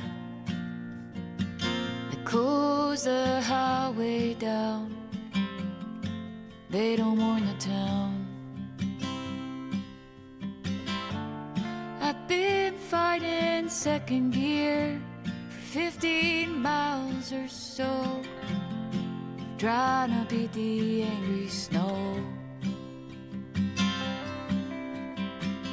I know every town worth passing through. What good does snowing do? No one to show it to. I got tired of traveling alone. Tired of traveling alone.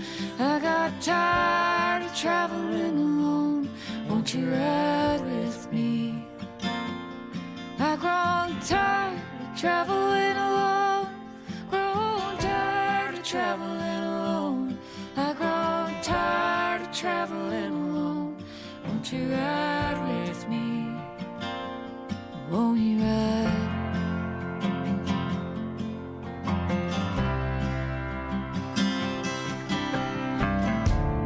I quit talking to myself, listening to the radio a long, long time ago. Damn near strangled by my appetite. Ybor City on a Friday night. Couldn't even stand upright. So high they wouldn't even take my pay. Said come see me on a better day. Yeah, she just danced away. And I got tired of traveling alone. Tired of traveling alone. I got tired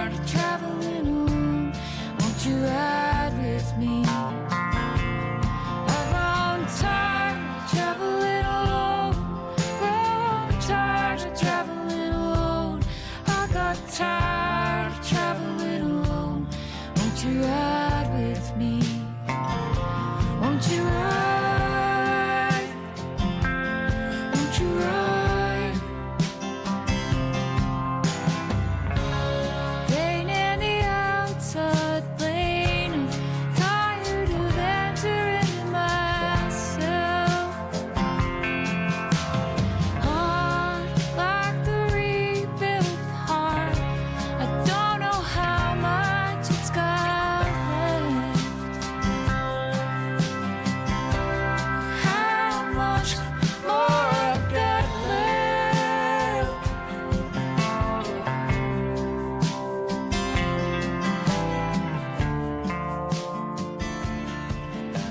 Kathleen Edwards with some beautiful music on a Monday morning. Her new album is called Covers. It consists of her take on songs by artists like Tom Petty, Supertramp, R.E.M., and The Flaming Lips. She invited Jason Isbell to join her on this cover that we're listening to.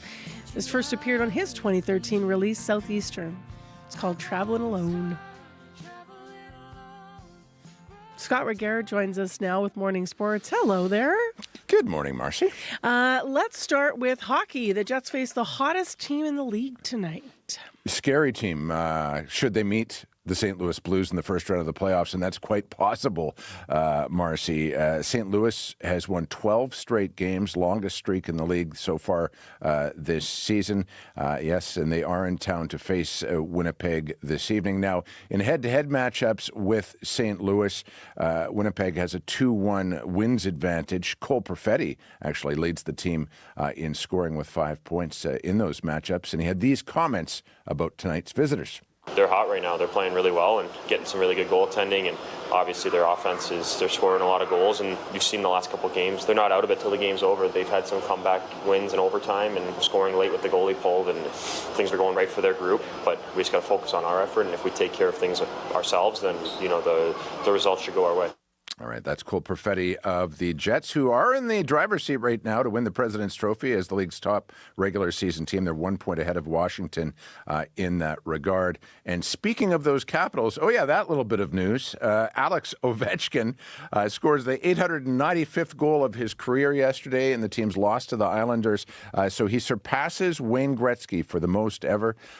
One of two incredible things about this for me, and we're going to keep politics aside because that's a whole other issue. Obviously. It is, yes. He is almost 40 years old, and he is still the most important player on his team, which is, as I say, competing for the President's Trophy and possibly a Stanley Cup. The other thing, Ovechkin's doing this without adhering to the standard dietary regimen of typical NHLers. He drinks Diet Pepsi on the bench.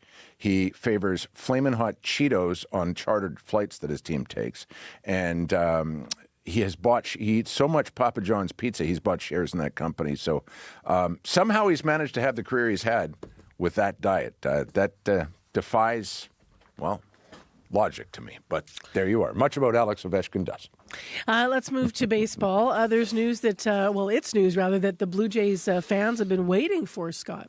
Yeah, Vladdy Guerrero Jr. Committing to Toronto for the long haul, Marcy. According to several reports, he and the team have agreed to terms on a deal that will span 14 years and pay him $500 million US. This will put to rest angst, you would think, amongst the fan base after the Jays failed to sign Vladdy before the start of the season, something he said he wanted if he was to avoid testing free agency. Turns out that demand was not written in stone, and that these comments the first baseman made in spring training about wanting to stay were genuine. Obviamente, sabe, los fanáticos. I won't close the door if it's realistic offer. I love the city. I love the fans.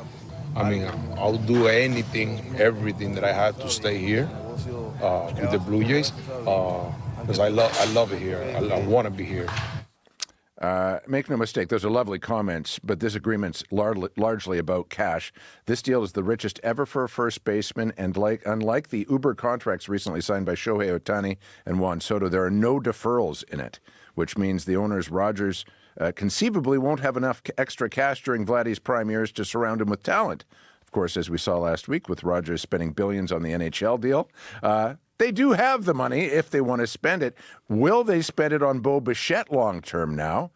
wouldn't bank on it. John Heyman, who's a baseball insider, is reporting Bichette, regardless of this Vladdy signing, is going to test free agency. And how'd things go at the Men's World Curling Championship?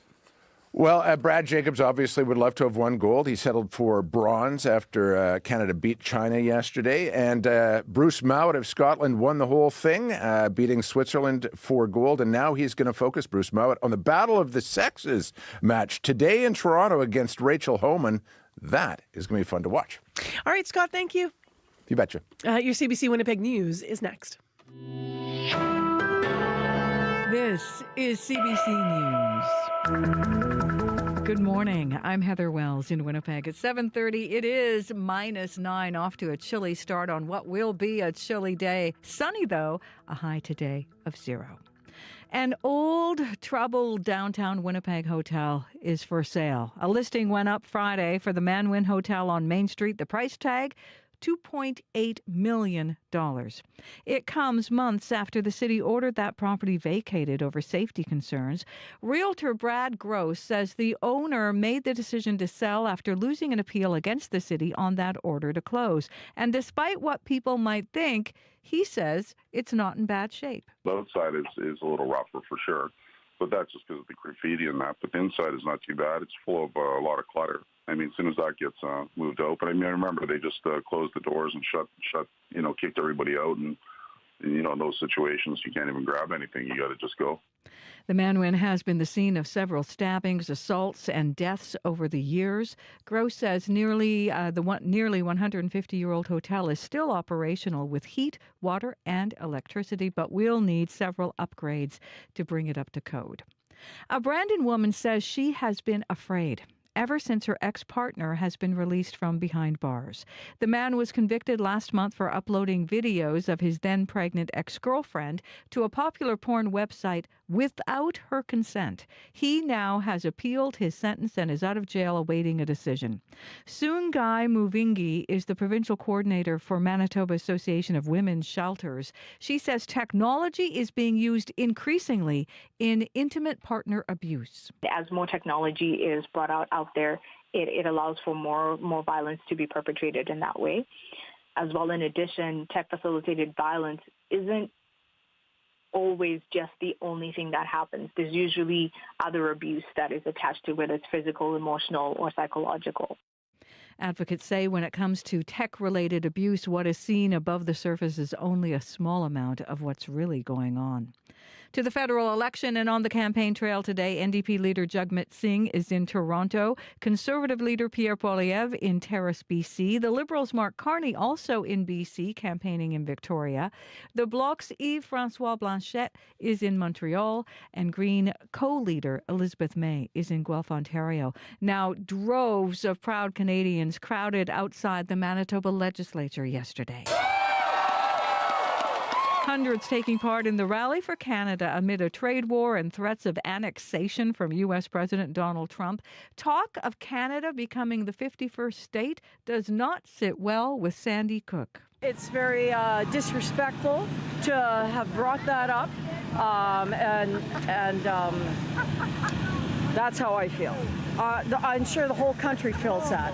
He says whatever comes out of his mouth, and like I said, he's disrespecting us. The rally, complete with games and musical performances, was organized by the Manitoba government. Now, the futures market points to another big drop for the U.S. stock markets when trading begins this morning as investors continue worrying about U.S. President Trump's tariffs announced last week. European markets were down sharply, and markets in Asia tumbled overnight. You can hear the latest national and international news coming up on World Report at 8. The Pembina Valley Muslim community will soon have a dedicated local burial site for their loved ones. Later this year, Muslim burials will be offered at Lakeside Cemetery in Morden, the second location in Manitoba after Winnipeg. S.K. Rubayat Zaman is director at Morden's first mosque, which opened last year. He says the local Muslim community has grown to nearly 150 families. We have more and more people coming here, so now it would be more important for us to have a mosque here, a Muslim burial area, where the community can feel like at home. And he says graves are oriented differently in his religion. They're also separated from non-Muslim burial places. You can hear more on this story coming up in this next half hour right here on Information Radio. Well, it was a sweet weekend in St. Pierre-Jolie. Close to 2,000 people filling that town for the annual Sugaring Off Festival. Sap water harvested, boiled, and cooled into maple taffy was one of the main attractions. The festival also celebrates Métis and French culture. Roland Gagne is one of the Sugaring Off organizers. We didn't run out of food, but almost. We had lots of people come in, and usually families that do come to the site, they'll spend between an hour and a half to 2 hours on site because there's so many different displays, history-based. It's a beautiful community event.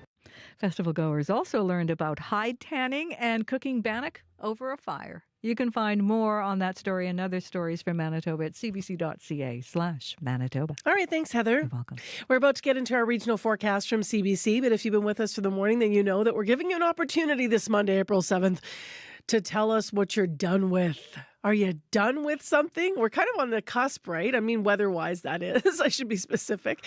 We're on the cusp of things turning and getting warmer, midweek, later in the week, at least here in southern Manitoba, actually all over, but we're much warmer in southern Manitoba than the north. But I think it's this final push when you start to see the snow go, but then a couple stubborn areas where people start to be done with winter. There's this weird crankiness that comes in post-spring break, all that stuff too. So we asked you, what are you done with? And we gave you an opportunity to have a platform. Kim Gilman's done with icy sidewalks. Kev Roberts says he's impressed people are even having icy sidewalks and out there because he's been sliding and falling. Chaz Van Dyck says not knowing which jacket to wear and not being able to keep my car clean. I'm done with it. Joanne said just the cold. It still feels like a slap every time the northerlies hit my face. And Tom Halleck says I'm done with the whole dang thing. One more came in just as I was talking. Taz Norris writing to us on our Facebook page here. That's my Marcy Marcusa page during the show. Acts as a show page. Taz says, seeing the sun shining so brightly and getting fooled into thinking it's warm. And then I go outside and I take a breath and I have my tongue stick to my teeth. I think a lot of people, I can relate to that one, right? When you look outside and you think, oh, it's so nice. And then it's not yet. Yeah, we're so close, though. We're so close, Abby. You step outside and you go, huh.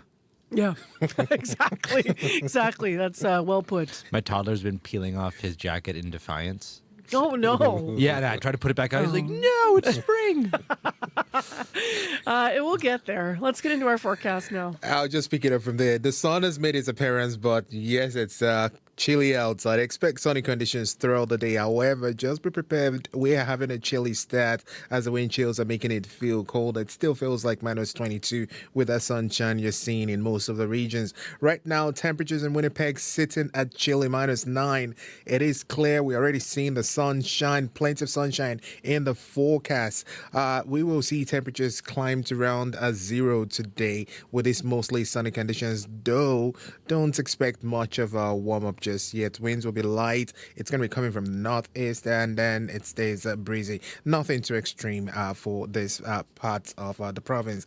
Now, as we head into tonight, temperatures will be dipping back to around minus 5, minus 6, all the way to minus 10 overnight.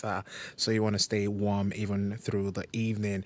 Looking at conditions across the region in Morden, Brandon, Dauphin, we're seeing temperatures similar to Winnipeg. Sunny skies already. Temperatures ranging between minus 8 and 0. That's the high for today throughout the day. Winds will be light in these areas. And if we talk about Gimli and Flin Flon, we're seeing slightly cooler start there with temperatures around minus 10. Still hanging out in that area, but sunny conditions will definitely be felt. Looking at Thompson and Churchill, experiencing mostly sunny skies at this time also. We're seeing minus 22 and minus 27 in those regions this morning, warming to around minus 7 in the afternoon in Thompson, and high is expected to be around minus 15 in Churchill.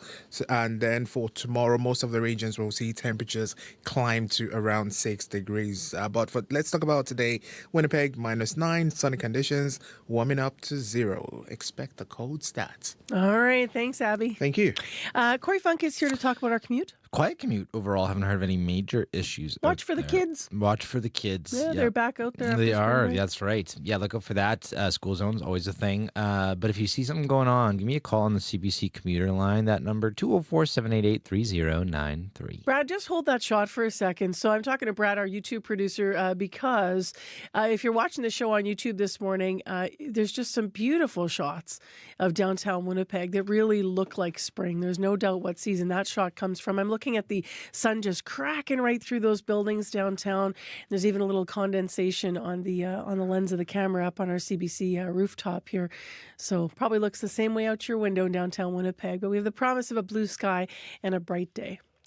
Well, next on the show, the Manitoba government hosted a rally for Canada yesterday, as you've heard in the news. Hundreds of Manitobans came together to show off their Canadian pride. Decked out in red and white, they gathered on the front lawn of the Manitoba legislature under that giant Canadian flag that is hung on the building. Premier Rob Canoe spoke to the crowd from the legislature steps. The reason why we wanted to have this rally is because over the past few months, ever since politics down south changed a little bit, I've been visiting a lot of schools, and there's a lot of kids who talk to me, 9 years old, 10 years old, and after we read a picture book or we talk about the issue of the day, they always come up and they ask me, so is somebody going to take over Canada? Are we going to become a different country? And what I tell them is the same thing that you're here to tell them. No way. No country will ever take over Canada. Canada is a country that we should all be proud of. That's part of what Premier Rob Canoe said to the crowd at the Rally for Canada yesterday afternoon in Winnipeg. It was put on by his government. CBC's Gavin Axelrod was there to talk to some of the families about why they wanted to be in attendance and also about what their family conversations have sounded like when it comes to Canada-U.S. relations. Oh, you know, we're Canadians, and it's pretty simple. When our sovereignty is threatened, you do what you can just to show that this is where we want to be and we want to stay Canadian. And it's a pretty simple thing. Who are you here with today? Oh, just my two sons showing them. Hey, so how old are your sons? 11. So your sons are 11. What kind of conversations do you guys have about like some of the messaging that's coming from the States right now and what's going on? We talk about that it's a different place, and their politics are much different than ours. I remind them about the big differences with us that healthcare is a right, which is just, I've had conversations with many Americans about that for decades, honestly, and I couldn't believe when I found out that for them that healthcare was, I don't even know what to describe it as down there. It could ruin your life just having a bad day, and so it's a simple thing to compare the two in that regard. And then there are many other things about that America that I'm not interested in becoming. So. One thing I was going to ask you is, why is it so important for you as a parent to have those conversations with your kid about, what's happening with our neighbor right now? Well, it's one of the things, this is their future. And I want to make sure that my kids have a future that I had, the benefits that I had as being Canadian, and then also making sure that they can appreciate what we have as Canadians and how important it is to do what you have to do to remain Canadian and to protect your rights. What kind of conversations do you have with your kids about some of the messaging coming from the States? Just be proud of your country, proud of being Canadian, and don't back down. Be strong. Yeah, elbows up. How old's your daughter? She's 10. How do you think, people her age are kind of thinking about what Trump is saying, or what kind of conversations are they having about it? I don't generally have political conversations, but she does not like Trump at all. He says mean things, and they're not true. Things, yeah. It's just that simple. So when you guys all talk about what's going on in the States together, how does it make you feel, some of the messaging that you're hearing? I just don't understand how their country could have voted him in. It just doesn't make sense to me, and why it's taking them so long to stand up. I mean, we're seeing rallies yesterday on the news, but it's like, that should have happened on day 2 after he signed all those executive orders. So, how important is it for you as a parent to keep your daughter informed about some of the messaging that's coming from the States right now towards Canada? Well, if she has questions, we answer them, but we're not putting a whole bunch of adult problems in her head just yet. Tell me, what do you like the most about Canada? The flag. The flag? What do you like about the flag? Just the maple leaf. Nice. So your son is 7. And you said it's never too young to learn. So what do you kind of tell him about, some of the stuff that's coming from the States and what's happening between the two countries right now? Going a little bit of detail about that, just how to be friendly and treat others with respect, which isn't quite happening right now. How important is it for you as a parent to, I guess, kind of like start your son early and learning about some of this stuff? I think it's very important to start learning about just society, things like that. I think, just respecting others well, how you want to be treated. So when you hear about some of the 51st state stuff, for example, how does that make you feel? A little annoyed and angry, and then I think we've been good neighbors, and then how we signed agreements and then they're not being honored, and then that's not right. What does it mean to you to be Canadian? To be Canadian, well, I teach my son, he's 14, and you have to teach him today to respect our land. This is, like I said, this is division, and we need to work together. So your son is 14. How, what kind of conversations do you and your son have about what's going on in the States and some of the messaging that's been coming out of America towards Canada? That's a hard one right now, because right now he's learning step by step, just even as NMIW shirt and Every Child Matters. So right now he's learning bit by bit. So, and by the time he's 18, he might be the next Wob Canoe. So true. And how important is it for you to bring your son to an event like this? For his future and his children's future, he needs to know what's going on for, like I said, his family and onward. So those are some of the sentiments from the families and individuals that showed up yesterday at that yesterday afternoon at the rally for Canada at the legislature. We had Gavin Axelrod from CBC out speaking with families at the rally. And if you want to see more pictures from the day, you can go to cbc.ca/Manitoba. Narrative, lyric, heroic, romantic, verse, or prose. The 2025 CBC Poetry Prize is on. Send in your best unpublished poem or poetry collection. Up for grabs, cash prizes from the Canada Council for the Arts, a 2-week writing residency at the Banff Centre for Arts and Creativity, and your work published on CBC Books. Contest closes June 1st. For rules and more, go to cbcbooks.ca. Still ahead, we're going to hear from the director of Morden's first ever mosque and about how the Muslim community there feels about the city's plan as well for a new Islamic cemetery, as you may have heard in the news. So we'll have that story in more detail coming up in a few minutes. Right now, though, a cover of one of actually my favorite songs of all time. I used to be a big Wallflowers fan back in the day. Yes, I'm dating myself. I had the CD, had to brush it off. It got all scraped up. But this is a new version of one of the Wallflowers' older hits. So back in the late 90s, Jacob Dylan and the Wallflowers had this breakout tune, One Headlight. You're going to know as soon as you hear the cover. The song's getting a remake with a little more grit, as you can already hear. This is Hamilton's Red Hill Valleys in their cover of the Wallflowers, One Headlight. So long ago, I don't remember when. That's when they said I lost my only friend. They said she died easy of a broken heart disease. As I listened through the cemetery trees, and I see the sun coming up at the funeral at dawn with a long broken arm of human law. Now it always seemed such a waste. She always had a pretty face, and I wondered why she hung around this place. Don't try a little, nothing is forever. It's got to be something better than in the middle. Me and Cinderella, we put it all together. We can drive it home with one headlight.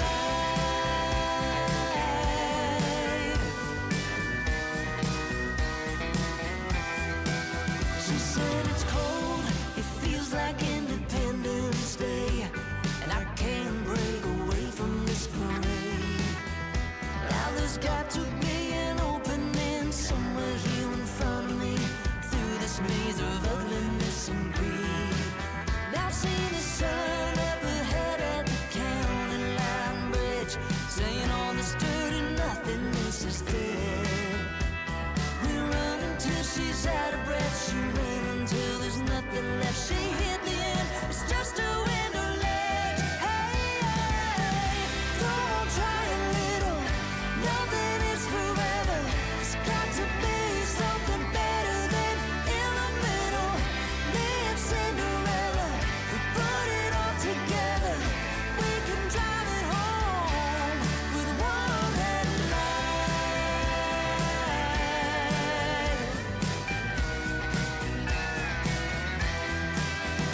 cheap wine and cigarettes. This place is always such a mess. Sometimes I think I like to watch it burn.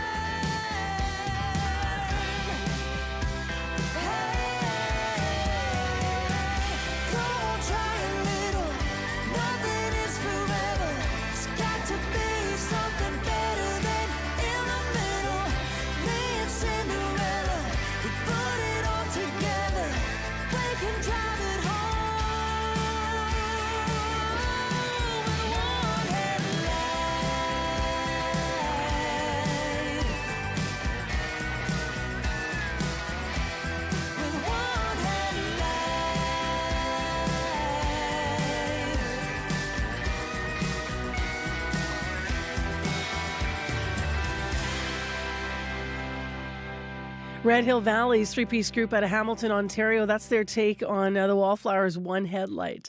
It is 9 minutes to 8 o'clock on 89.3 FM, 990 AM on the app and YouTube. Still ahead after 8 on the show. We've been hearing from Manitoba Snowbirds about how they feel about the political climate down south. And after 8, we're going to meet another man who says that he has put his Florida home up for sale now. He said he did it the moment U.S. President Trump got reelected. So we'll find out what's behind that and what it's been like for him in Florida. Right now, though, let's take you outside of Winnipeg, but much closer to home, to Morden. Morden got its first ever mosque earlier this year. You might recall the mayor being on information radio talking about being there for the celebration and the opening. The city's growing Muslim community, though, will soon have a final resting place for their loved ones as well.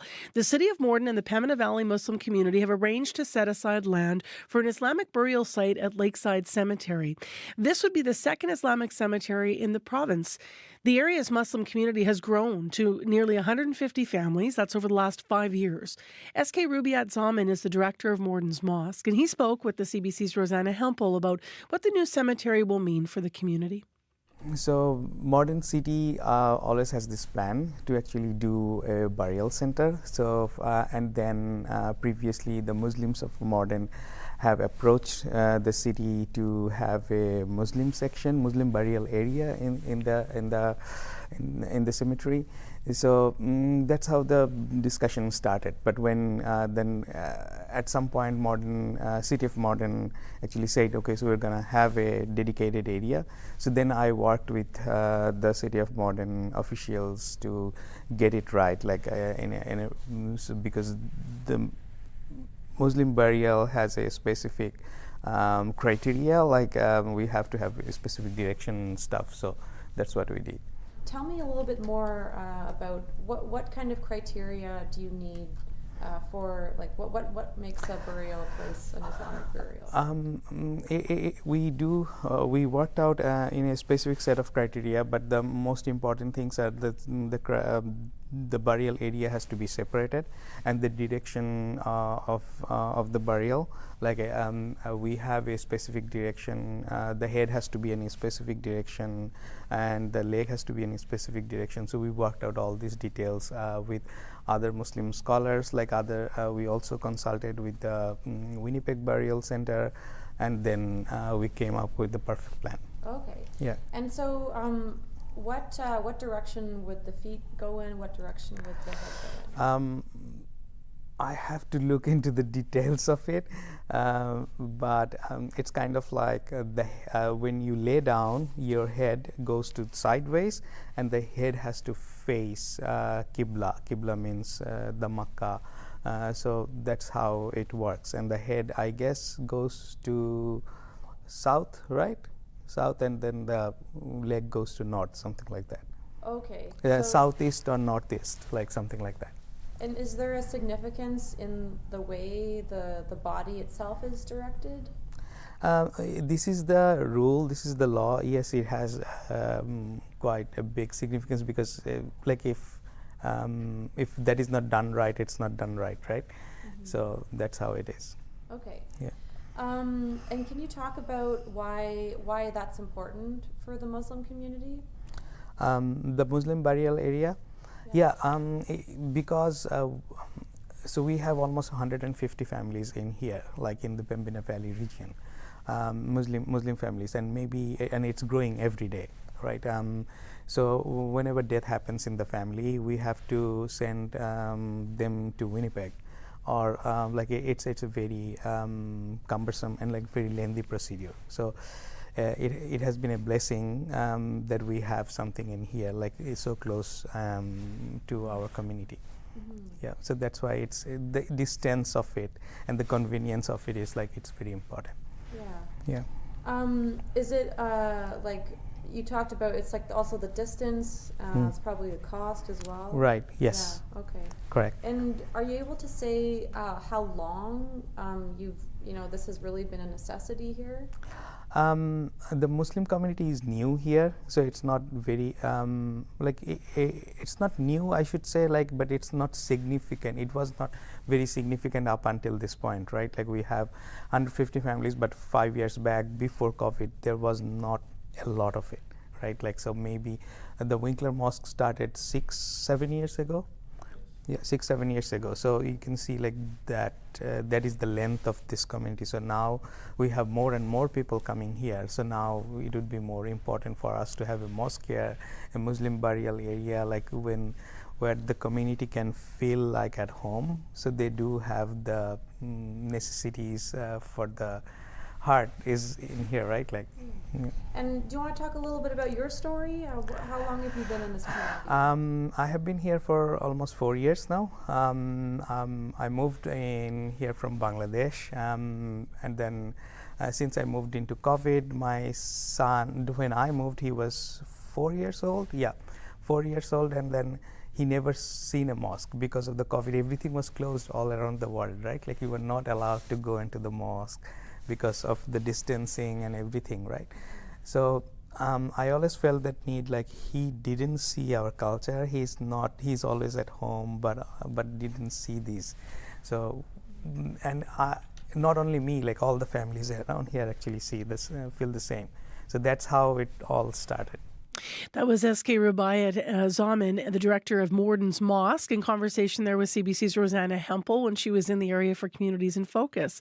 You can read more in this story on our website at cbc.ca/Manitoba. I'm Marcy Marcusa. You're listening to CBC this Monday morning. Hopefully you're not doing too poorly. It can be a stressful morning. I know when the kids go back right after spring break, it's okay, this routine, hang on, we're back in it. We'll talk more a little bit about the weather and what it's like to get back at it in a moment. But right now, let's go to Heather Wells. She's in with other developing news. Good morning. Good morning. Well, a troubled downtown Winnipeg hotel is up for sale. The Manwin Hotel has a price tag of $2.8 million after being shut down earlier this year over electrical, structural, and fire safety issues. Marion Willis at St. Boniface Street Link says more needs to be done to keep buildings like this from becoming derelict. A Brandon woman says she has been afraid ever since her ex-partner was released from behind bars. The man was convicted last month for uploading videos of his then-pregnant ex-girlfriend to a popular porn website without her consent. He's now appealing his sentence and is out of jail. We're going to hear how technology is being used increasingly in intimate partner abuse. Those stories and more coming up at 8:30. Thanks, Heather. You're welcome. In Winnipeg, it's -9, mainly sunny already. We're going to stay there and have a high of 0. That is with the sky condition. It'll be sunny for most of the day. In the commute this morning, watch for the kiddos as they are back from spring break and, of course, the school buses and such. But other than that, returning to regular volumes of traffic, we have no problems so far. 788-3093 if you have anything to report or pass on. Coming up, spending his retirement in Florida was supposed to be the plan, but he says the Trump presidency changed that. We'll hear from a Manitoban who said he's sold his place. In addition, in the next half hour of the show, the Debaters coming to town for live taping next month for the Winnipeg Comedy Festival, and we have a chance for you to win tickets. That's coming up right here on CBC after 8. Stay with us. 1 minute to 8 right now, and World Report is next.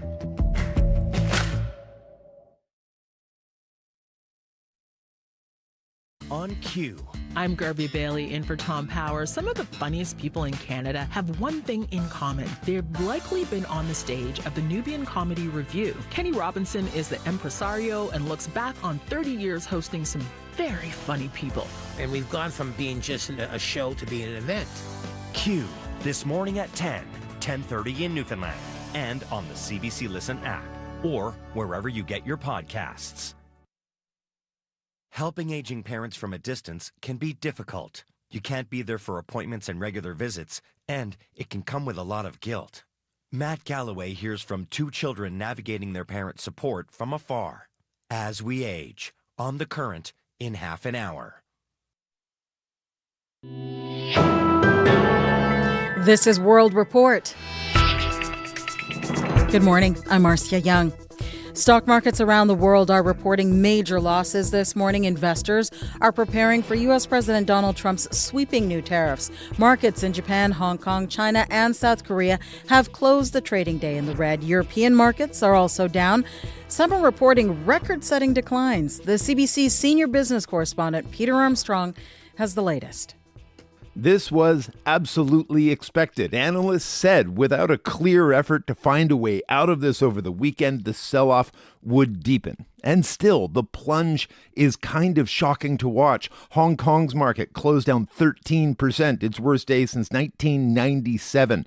Chinese markets posted their worst days since 2008. Europe is getting clobbered, and U.S. futures are on track for another brutal day. What's yet more shocking is that it's been days since this was launched, days since stock markets started plummeting, and still, we just don't really know what the desired outcome of all of this is. Are tariffs a means to an end, or are they the end itself, a new way of doing business? Donald Trump's team of advisors were all on cable news all weekend, but offering fundamentally different answers to those questions. Meantime, analysts and now major CEOs are warning this could get worse. Billionaire investor Bill Ackman said America was heading toward a self-inflicted economic nuclear winter. JP Morgan Chase CEO Jamie Dimon said tariffs won't just hurt stocks, but will slow growth and increase inflation in the real economy. JP Morgan has said its baseline is now that the U.S. does slide into a recession. And as those forecasts spread, the sell-off deepens even further. Peter Armstrong, CBC News, Toronto. We don't want escalation. We don't want a trade war with the U.S. We want more trade and more cooperation with the U.S. But Sweden's foreign trade minister, Benjamin Dusa, says the European Union stands united. He is one of several EU trade ministers meeting today in Luxembourg. They are preparing a response to Donald Trump's tariffs. For the EU, that includes 25% tariffs on aluminum, steel, and car imports, as well as reciprocal tariffs of 20% on almost all goods, expected to take effect Wednesday. Germany's economy minister, Robert Habeck, says Trump's tariffs do not make sense. If we, the rest of the world, are selling cheaper goods to the American economy, it's of use of the American economy. So even the basis of the calculation, the, how shall I put it, economical, philosophical basis is nonsense. This morning, Donald Trump's economic advisor, Kevin Hassett, says the president is willing to listen to trade partners if they offer really great deals. Israeli Prime Minister Benjamin Netanyahu is in the United States to talk tariffs and trade, but he could face a lot of questions today about the target in recent airstrikes on Gaza. This morning, Palestinian journalists say their tents were targeted by an Israeli airstrike. Crystal Bansing has the latest from London. At around 3 a.m., we woke up on an explosion next to us, says Abshat. The Palestinian journalist and his colleagues were sheltering in tents in Khan Yunis. They were hit by an Israeli airstrike overnight. Palestinian medics say a journalist was one of 2 people killed in the attack. 9 other journalists, also sheltering near the Nasser Medical Complex, were injured. The strike comes as Israel faces scrutiny for changing its story about what happened in southern Gaza on March 23rd. A convoy of emergency vehicles came under fire. Videos surfaced contradicting Israel's claims that the vehicles did not have lights or emergency signals on. 15 people were killed. Dr. Yunus Al-Hatib is president of the Palestinian Red Crescent Society. Why did you destroy the ambulances after killing them? Why did you try to dig deep and hide the ambulances? He is calling for an independent investigation into that attack. Trump and Netanyahu are expected to hold a news conference this evening. It's unclear if they will address Israel's war in Gaza. Crystal Gamansing, CBC News, London. Conservative leader Pierre Poilievre says if he does become prime minister, he will cut red tape for new energy projects. He just made the announcement on social media. We will have one environmental review for one project. Instead of having multiple reviews that duplicate each other and achieve no extra ecological benefit, we will ensure that all of those reviews are collapsed into a single, effective review that we partner with other levels of government to agree upon. This matched a promise from Liberal leader Mark Carney. Just before the election began, he met with Canada's premiers in Ottawa and announced he had agreed to a one project, one review plan. But the Conservative plan also promises a 1-year maximum wait time, and it promises to consolidate all the bureaucracies from all levels of government into one single office. Poilievre is starting his day in British Columbia, and so is Liberal leader Mark Carney. But as Karina Roman reports, they are each talking about very different issues in their pitch to voters. Who is ready? This is Liberal leader Mark Carney's first time in BC during the election. Until now, he had not been further west than Winnipeg. But then, so far, he's twice paused campaigning to return to Ottawa and deal with the latest tariff salvo from the Trump administration. And it's not over. If you saw the headlines over the weekend, more coming on our softwood lumber. 50,000 people employed, 50,000 people in this province. Carney is set to meet with BC Premier David Eby today, specifically on the move by the U.S. to hike duties on softwood lumber, something that further threatens the already beleaguered forestry industry. But Carney's not the only leader in BC right now. British Columbia is probably the worst place for fentanyl overdoses in the world. Conservative leader Pierre Poilievre is addressing another hard-to-solve problem in this province, fentanyl addiction and deaths. I'm here today to announce that a new Conservative government will fund recovery for 50,000 Canadians who need it. When people talk about battleground BC, they're usually thinking of the many orange-blue fights for ridings. NDP leader Jagmeet Singh has said he's confident he can hold on to their seats, including his own. But the Liberals say they are more competitive this time, hoping the key question of who can take on Donald Trump will propel more ridings to turn red. Karina Roman, CBC News, Victoria. Today is the nomination deadline for candidates to enter the federal election race. The Liberals, Conservatives, and NDP all tell CBC News they have nominated a candidate in each riding. And tonight, join my colleague Susan Bonner as she takes Your World Tonight to Lethbridge, Alberta. It's a tight race between a popular former mayor turned Liberal candidate and a veteran Conservative MP. Just one of the many interesting storylines in this election. Tune in right here on CBC Radio 1, 6 p.m. It is a popular rewards program with more than 17 million subscribers across the country. But some say PC Optimum is not playing fair. Some cardholders accuse the company of freezing their accounts without warning or explanation. Rosa Marcatelli from our Go Public unit has more. For 7 years, Vancouver's Frank Jong says he shopped like a pro, earning PC Optimum points on groceries, gas, and more. The rewards program, run by Loblaw, allows customers to earn and spend points like cash. Jong racked up points worth more than $43,000. Then, without warning, he was frozen out of his account. Only told he'd broken the rules, but the company wouldn't tell him which rules or when. They didn't tell me anything. Calgary's Jeff Mack was also locked out of his account, worth about $1,500 in points. PC Optimum claimed he had multiple accounts. That's against the rules, but wouldn't say what proof it had. Seems kind of fishy. No justification. Patrick Soika runs rewardscanada.ca and says the fine print gives PC Optimum sweeping power to freeze accounts by using terms like at the company's sole discretion. Leaves the door open for them to really decide who they want to kick out of the program. Loblaw tells Go Public its PC Optimum terms and conditions explicitly outline reasons why an account could be suspended or terminated. After Go Public reached out, Loblaw unlocked Mac's account, but it shut down Jong's for good. It says it has substantial evidence that suggests he was operating outside of what the company considers fair, but would not provide proof. Rosa Marcatelli, CBC News, Calgary.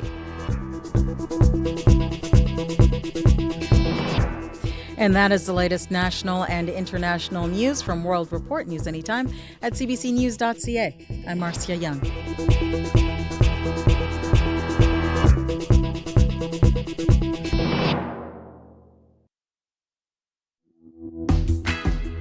Good morning, Manitoba, and welcome to Monday morning. Spring break behind us, and ahead a bit of a chilly day, but it's going to be a sunny one. Thanks for joining us on CBC's Information Radio. You're on 89.3 FM, 990 AM on the app or YouTube. And once again, I'm Marcy Marcuso with our team here at the show, Brad and Corey and Abby behind the glass. This half hour for one Manitoba man spending his retirement in Florida was supposed to be the plan, but he says the Trump presidency changed all that. We'll hear what he's doing with his property down south. In addition, this hour, we're going to have a couple of debaters tickets to give away. Hopefully that's enticed you. This is to their upcoming shows live in Winnipeg as part of the Comedy Festival.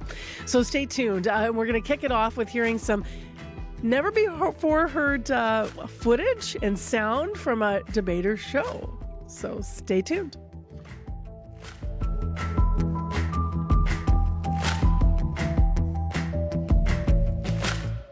Right now, let's go to Heather Walls, who's here with our headlines.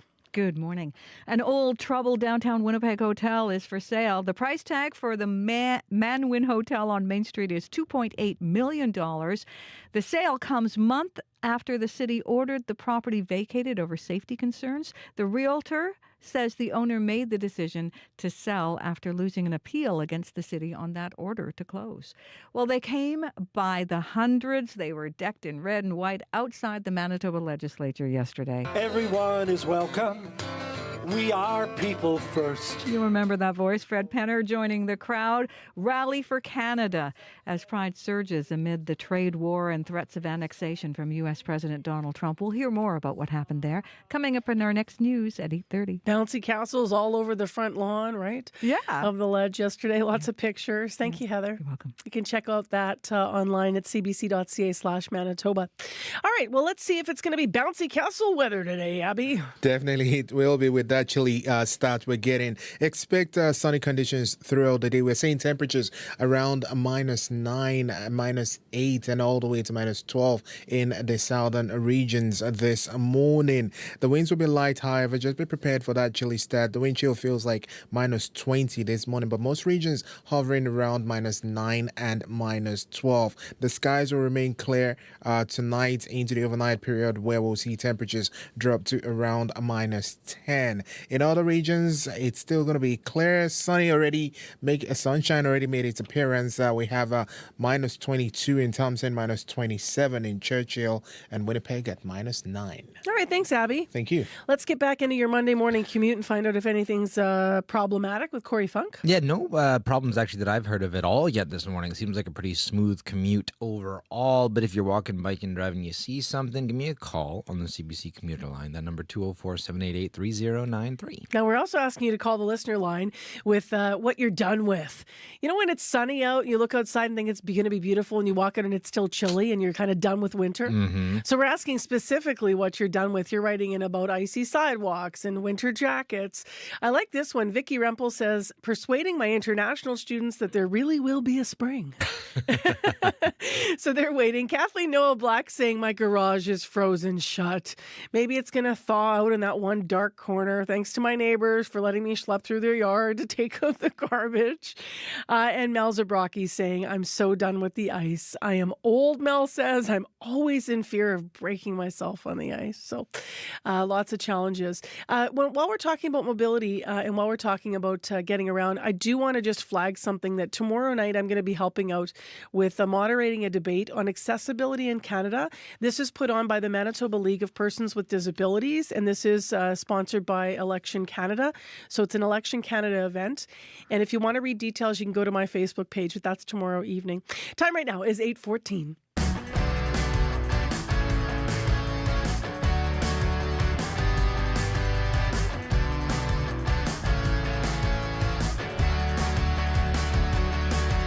So we've been hearing from Manitoba Snowbirds on this show about what it's been like staying in the U.S. these past few months. On Friday, we talked to a couple in Arizona that just put their home up for sale there. They said they feel uneasy interacting with some folks down south for the first time in a long time. They say they lived there 9 years, but they have some friends that have had some run-ins that have left them all feeling uneasy.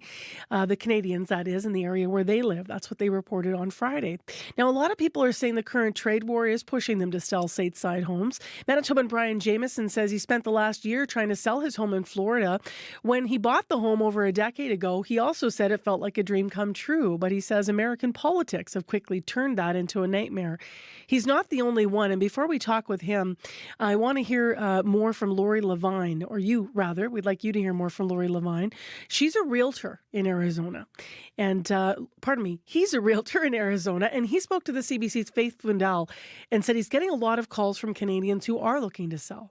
I specialize working with Canadian buyers and sellers and have been for 16 years. I've lived here full-time for that period of time. And normally this time of the year, I'd have 2 or 3 listings. They come and go, they'd sell, and then a couple more come on. I currently have 16 listings, and I still have more that I'm putting on before the spring season is over. And I have appointments booked for in the fall and next spring with other Canadians that want to sell. So, and they're all telling me the same thing. It's, many of them have been here for a long time, and, they've done all the things in Arizona that they've loved to do. And, some of them are feeling the pinch of the currency exchange, but the last straw that broke the camel's back is the way that the current administration is acting towards Canadians right now. So that is Lori Levine, a realtor in Arizona. Brian Jamieson, as I mentioned, just sold his home in Florida, in fact, a few weeks ago, and he joins us to talk about his decision. Good morning. Good morning. So you're back in Brandon. I know that's where you live, Brian, but you recently then sold your place in Florida. Why'd you buy it in the first place? What was the dream like 10 years ago for you? I bought in Florida mainly because my father used to live in Florida. He had retired there from Transport Canada, and he bought a house in Florida, and I got to really like the state by visiting my father over the years, and my young children. I would go to Disney with them and so forth and so on. That's basically why I aimed at Florida. Yeah. And you bought your own place, which I think was which was an RV that you would be there sometimes, and then was it right that you'd rent it out sometimes as well? No. We bought what they call a park model home to begin with, and then we bought a trailer, like a mobile home. Both of these were situated in a park in Central Florida, and we bought these, or we bought the first one, a mobile home, in 2013, and closed, and we actually bought it over the phone in the wintertime from here in Brandon. And then we spent our first vacationing starting in 2014 down there in a mobile home. Then we subsequently sold that mobile home in the same park, sold the park model in the same park and bought a mobile home. Got it. In the same park. So you've made a number of different investments over the years, obviously. Yeah. We've stayed in the same park for the last pretty well 12 years. Got it. I think I got something mixed up there because I think you used to rent out your lot, but not your RV.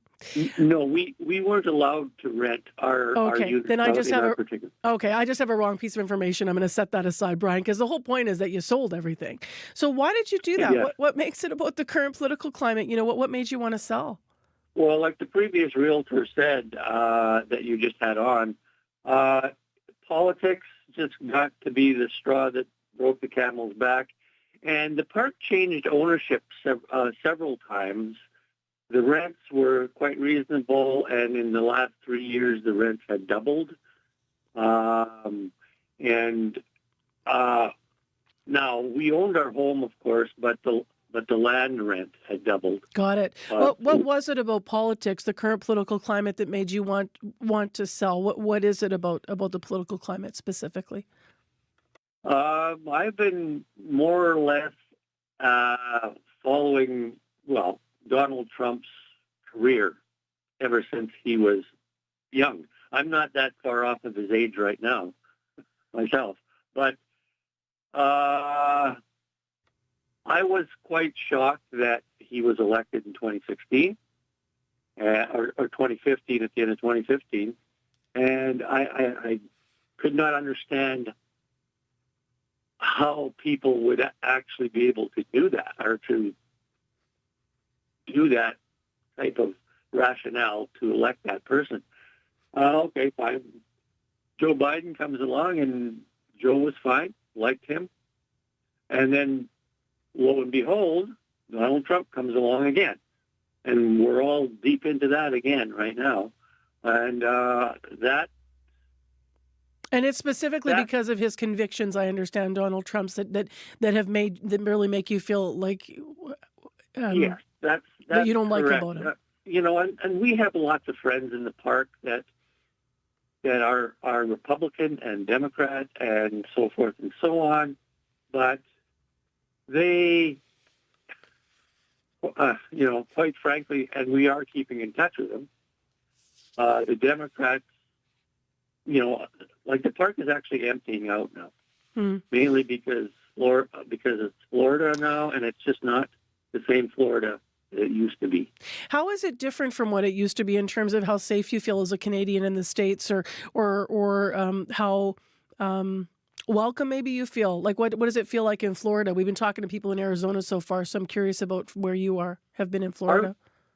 Yes, I know. I've heard Arizona too. We have friends also that have actually just bought last year in, like in Arizona. But our family, our park family, is fine with us. Mixed politics aside, they're all fine, and we're fine with them. And some of them are head scratchers to us. But what does that mean? That means that we don't know why they would have voted the way they voted, but we're still quite friendly with them. Okay. We don't typically bring up a lot of politics on a one-to-one basis down there. But no, as far as friendliness goes, it was fine. Got it. I can't say this. I can't tell a story for other people in Florida. Yeah, but you just didn't want to own your property down south anymore, and you have a challenge with this presidency then. That's correct. We felt uncomfortable because of Donald Trump's policies, of his, to put it bluntly, of his convictions. There's two ways of interpreting the word convictions, of course, but hey, both ways I'm talking about. You're talking about his legal conviction. Yes, and that kind of thing. When you have a leader in politics like that, that kind of leaves it sort of open to other people thinking, well, if he can do things, I can do things as well. I can break the law as well, so forth and so on. Now, that's when we started to feel unsafe, when this person was elected. So let me ask you this then. Obviously, I mean, there's two things here. Now you are not a snowbird anymore, so you're going to figure out what to do with your life and retirement years here in a different way. But I do also want to ask you, we have our election coming up here on the 28th of the month. Is what is happening impacting how you're going to vote? Like in terms of, I understand that Trump being elected down there is impacted. I'm just going to be blunt here, how you voted, because you wrote to CBC saying you're going to change how you vote. Yes. That is true. We are. We've talked about it, and Trump being elected again was the straw that probably changed the way that we were going to vote here. How so? I'm not a staunch conservative. I would probably put myself center, slightly right. For years, I used to be a businessman, and I thought that the Conservative Party would help in certain ways as far as the business was concerned, and I was correct. But how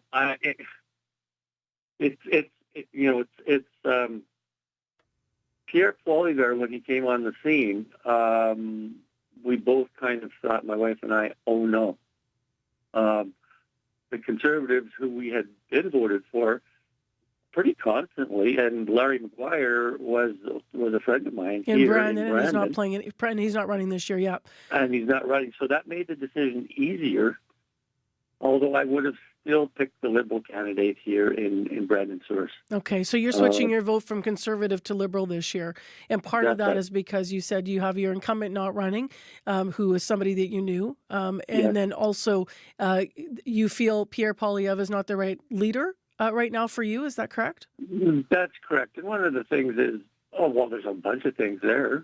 Security clearance being one of them. I kind of need my politicians to work for me and to be trusted. So essentially, we're hiring them to work for us. Brian, thank you very much for your point of view as we continue to talk to Manitobans who've made these decisions with their properties down south. Thanks for being on. Thank you. That's Brian Jamieson. He is from Brandon. He recently sold his home in Florida. And as you heard, he's also looking to his vote here, and he's made a change there as well. When he wrote to us, by the way, he was talking about, to CBC, he was talking more about how he's also looking for a leader who can take on Trump. So, of course, those two things are combined, him selling his home and how his vote has changed here, he says. 8:26 is the time. We got to move on quick here because we have tickets to give away.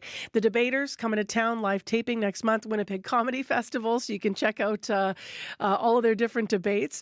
But we have a sample of something that didn't make it to air till now. Host Steve Patterson serving up satire in Toronto about tariffs, and he shared with people who he hopes the next Prime Minister might be. I'll tell you who I wish it was. I'm just going to get this out there.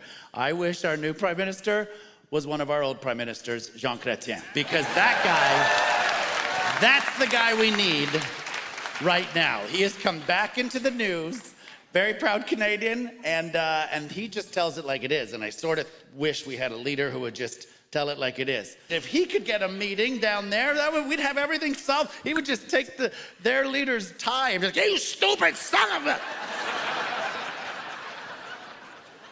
But he's not going to get in. He's not going to be allowed access in.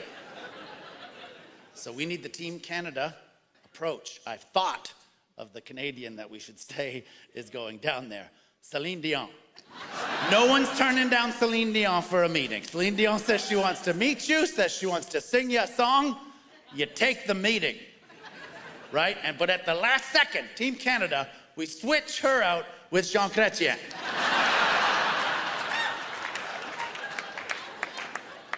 That's crazy, Steve. What might that sound like? A little like this. Hit it, please.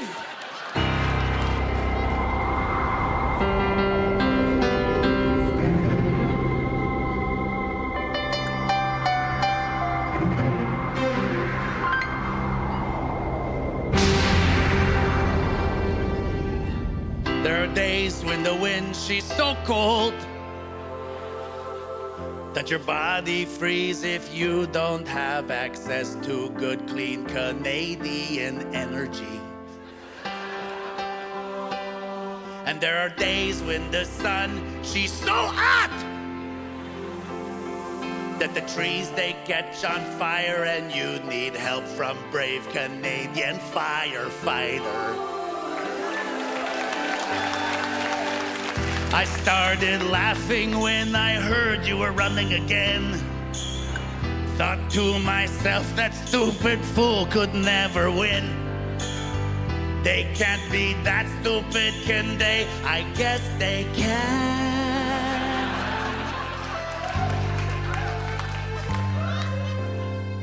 But if you tear off our this, we're gonna tear off your that.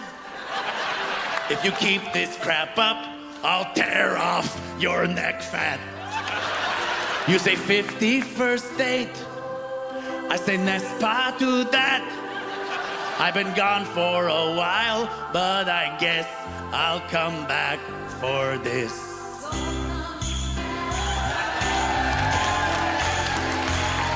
We are neighbors and friends, our two countries are so tight. It was great when you left, you came back way too far right. And if we team up with Mexico, we could squeeze US right out of sight. So stop being such a baby, baby. All right.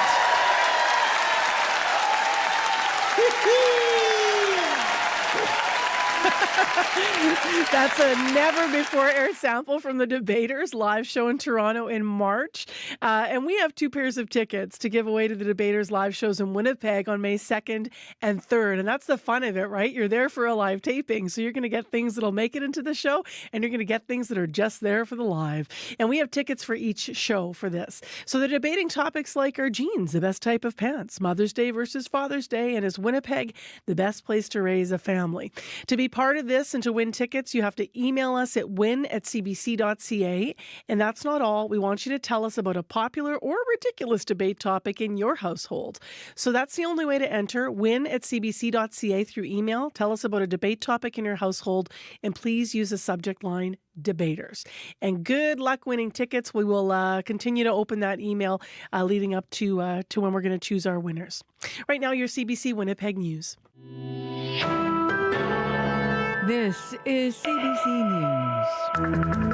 Good morning. I'm Heather Wells in Winnipeg. At 8:30, it is -9. A chilly 0, but lots of sun in Winnipeg today, warmer tomorrow. A troubled downtown Winnipeg hotel is up for sale. The Man Win Hotel on Main Street has a price tag of $2.8 million. It was shut down earlier this year over electrical, structural, and fire safety issues. Marion Willis at St. Boniface Street Link says more work needs to be done to prevent older buildings from falling into unlivable condition. We've lost an awful lot of our lower barrier housing stock, and like it or not, we do need those older buildings and a lot more barrier-free housing. We've watched a lot of those buildings be shuttered. Often after they're shuttered, they end up being razed by fire. Manwin's real estate agent says a few prospective buyers are already eyeing the property. He hopes the building continues to offer low-income housing in the inner city in the future. A Brandon woman says she has been afraid ever since her ex-partner has been released from behind bars.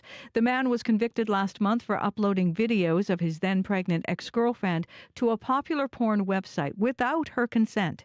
He is now appealing his sentence and is out of jail awaiting a decision. Sungai Muvingi is the provincial coordinator for the Manitoba Association of Women's Shelters. She says technology is being used increasingly in intimate partner abuse. As more technology is brought out there, it allows for more violence to be perpetrated in that way. As well, in addition, tech-facilitated violence isn't always just the only thing that happens. There's usually other abuse that is attached to it, whether it's physical, emotional, or psychological. Advocates say when it comes to tech-related abuse, what's seen above the surface is only a small amount of what's really going on.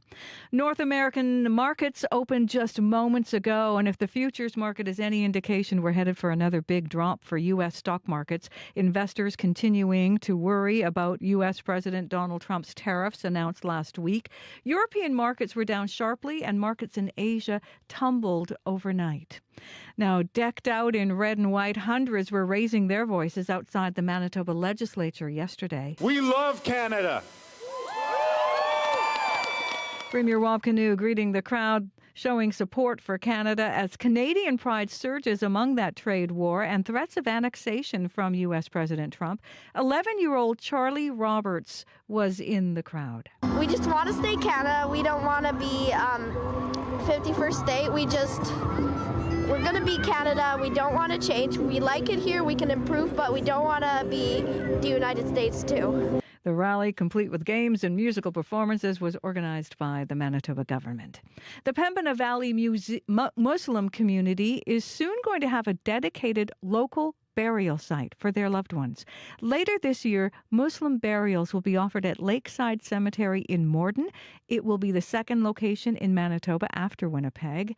S.K. Rubayat Zaman is director at Morden's first mosque, which opened last year. He says the local Muslim community has grown to nearly 150 families. We have more and more people coming here, so now it would be more important for us to have a mosque here, a Muslim burial area, where the community can feel like at home. Zeman says the graves are oriented differently in his religion, and they're also separated from non-Muslim burial places. He says these changes, along with the new mosque, are examples of how welcoming the city of Morden has been. A maple rush tapped into St. Pierre-Joli over the weekend. 2,000 people headed to the southeast Manitoba town for the Sugaring Off Festival. Sap water harvested, boiled, and cooled into a taffy. It's one of the main attractions, but the festival also celebrates the town's heritage. Roland Gagné is one of the organizers. Here in St. Pierre-Joli, we were able to keep our French and be able to not only play in French, but work in French and to live in French. So it's important for us to keep that culture going. Métis culture and identity were also highlighted during the Sugaring Off Festival. I just love that name. You can find more news. All you have to do is head to cbc.ca/Manitoba. All right. Thanks, Heather. You're welcome. Big thanks to our news department this morning. Heather Wells and Megan Ketchison, producer Nellie Gonzalez, as well as associate producers who had items in today's program. Robin Summerfield, Marshall Hodgins, Chidi Kuma as well. And, of course, our live team. Corey Funk directing the show and covering the commute, which has been quiet, by the way, but watch for the kiddos. They're likely in class already, but back to school. Our technician this morning, Abby Adeyemi, and our YouTube producer, Brad Lilly. So thanks, everybody who worked on the show. We have one last very quick look at what's happening in the forecast with Abby. We're looking at lots of sunshine, light winds, and cooler temperatures, especially in the northern parts of the province. We'll see highs around -1 in the southern regions, and Winnipeg and the Red River, Pembina Valley region would get to around 0. All right, thanks, Abby. Thank you. And in our last minute of the show, let's find out what's on the Radio Noon call-in portion between 12:30 and 1. Marjorie Dallas has popped in. Hi, Marcy. We're going to be talking about tariffs. Of course, we know it's already having an effect on the European markets. North American markets are about to open. If you have any questions about how the tariffs affect the economy, maybe your investments, give us a call today on Radio Noon. All right, thanks, Marge. Thanks, Marge. So that's a live call-in between 12:30 and 1 if you want to leave a message or a comment now. 204-788-3797. Well, that is it for us on this Monday morning. Thank you for joining us wherever you were listening from or watching from today. Appreciate having you with us. I'm Marcy Marcusa. This is CBC, and The Current is next.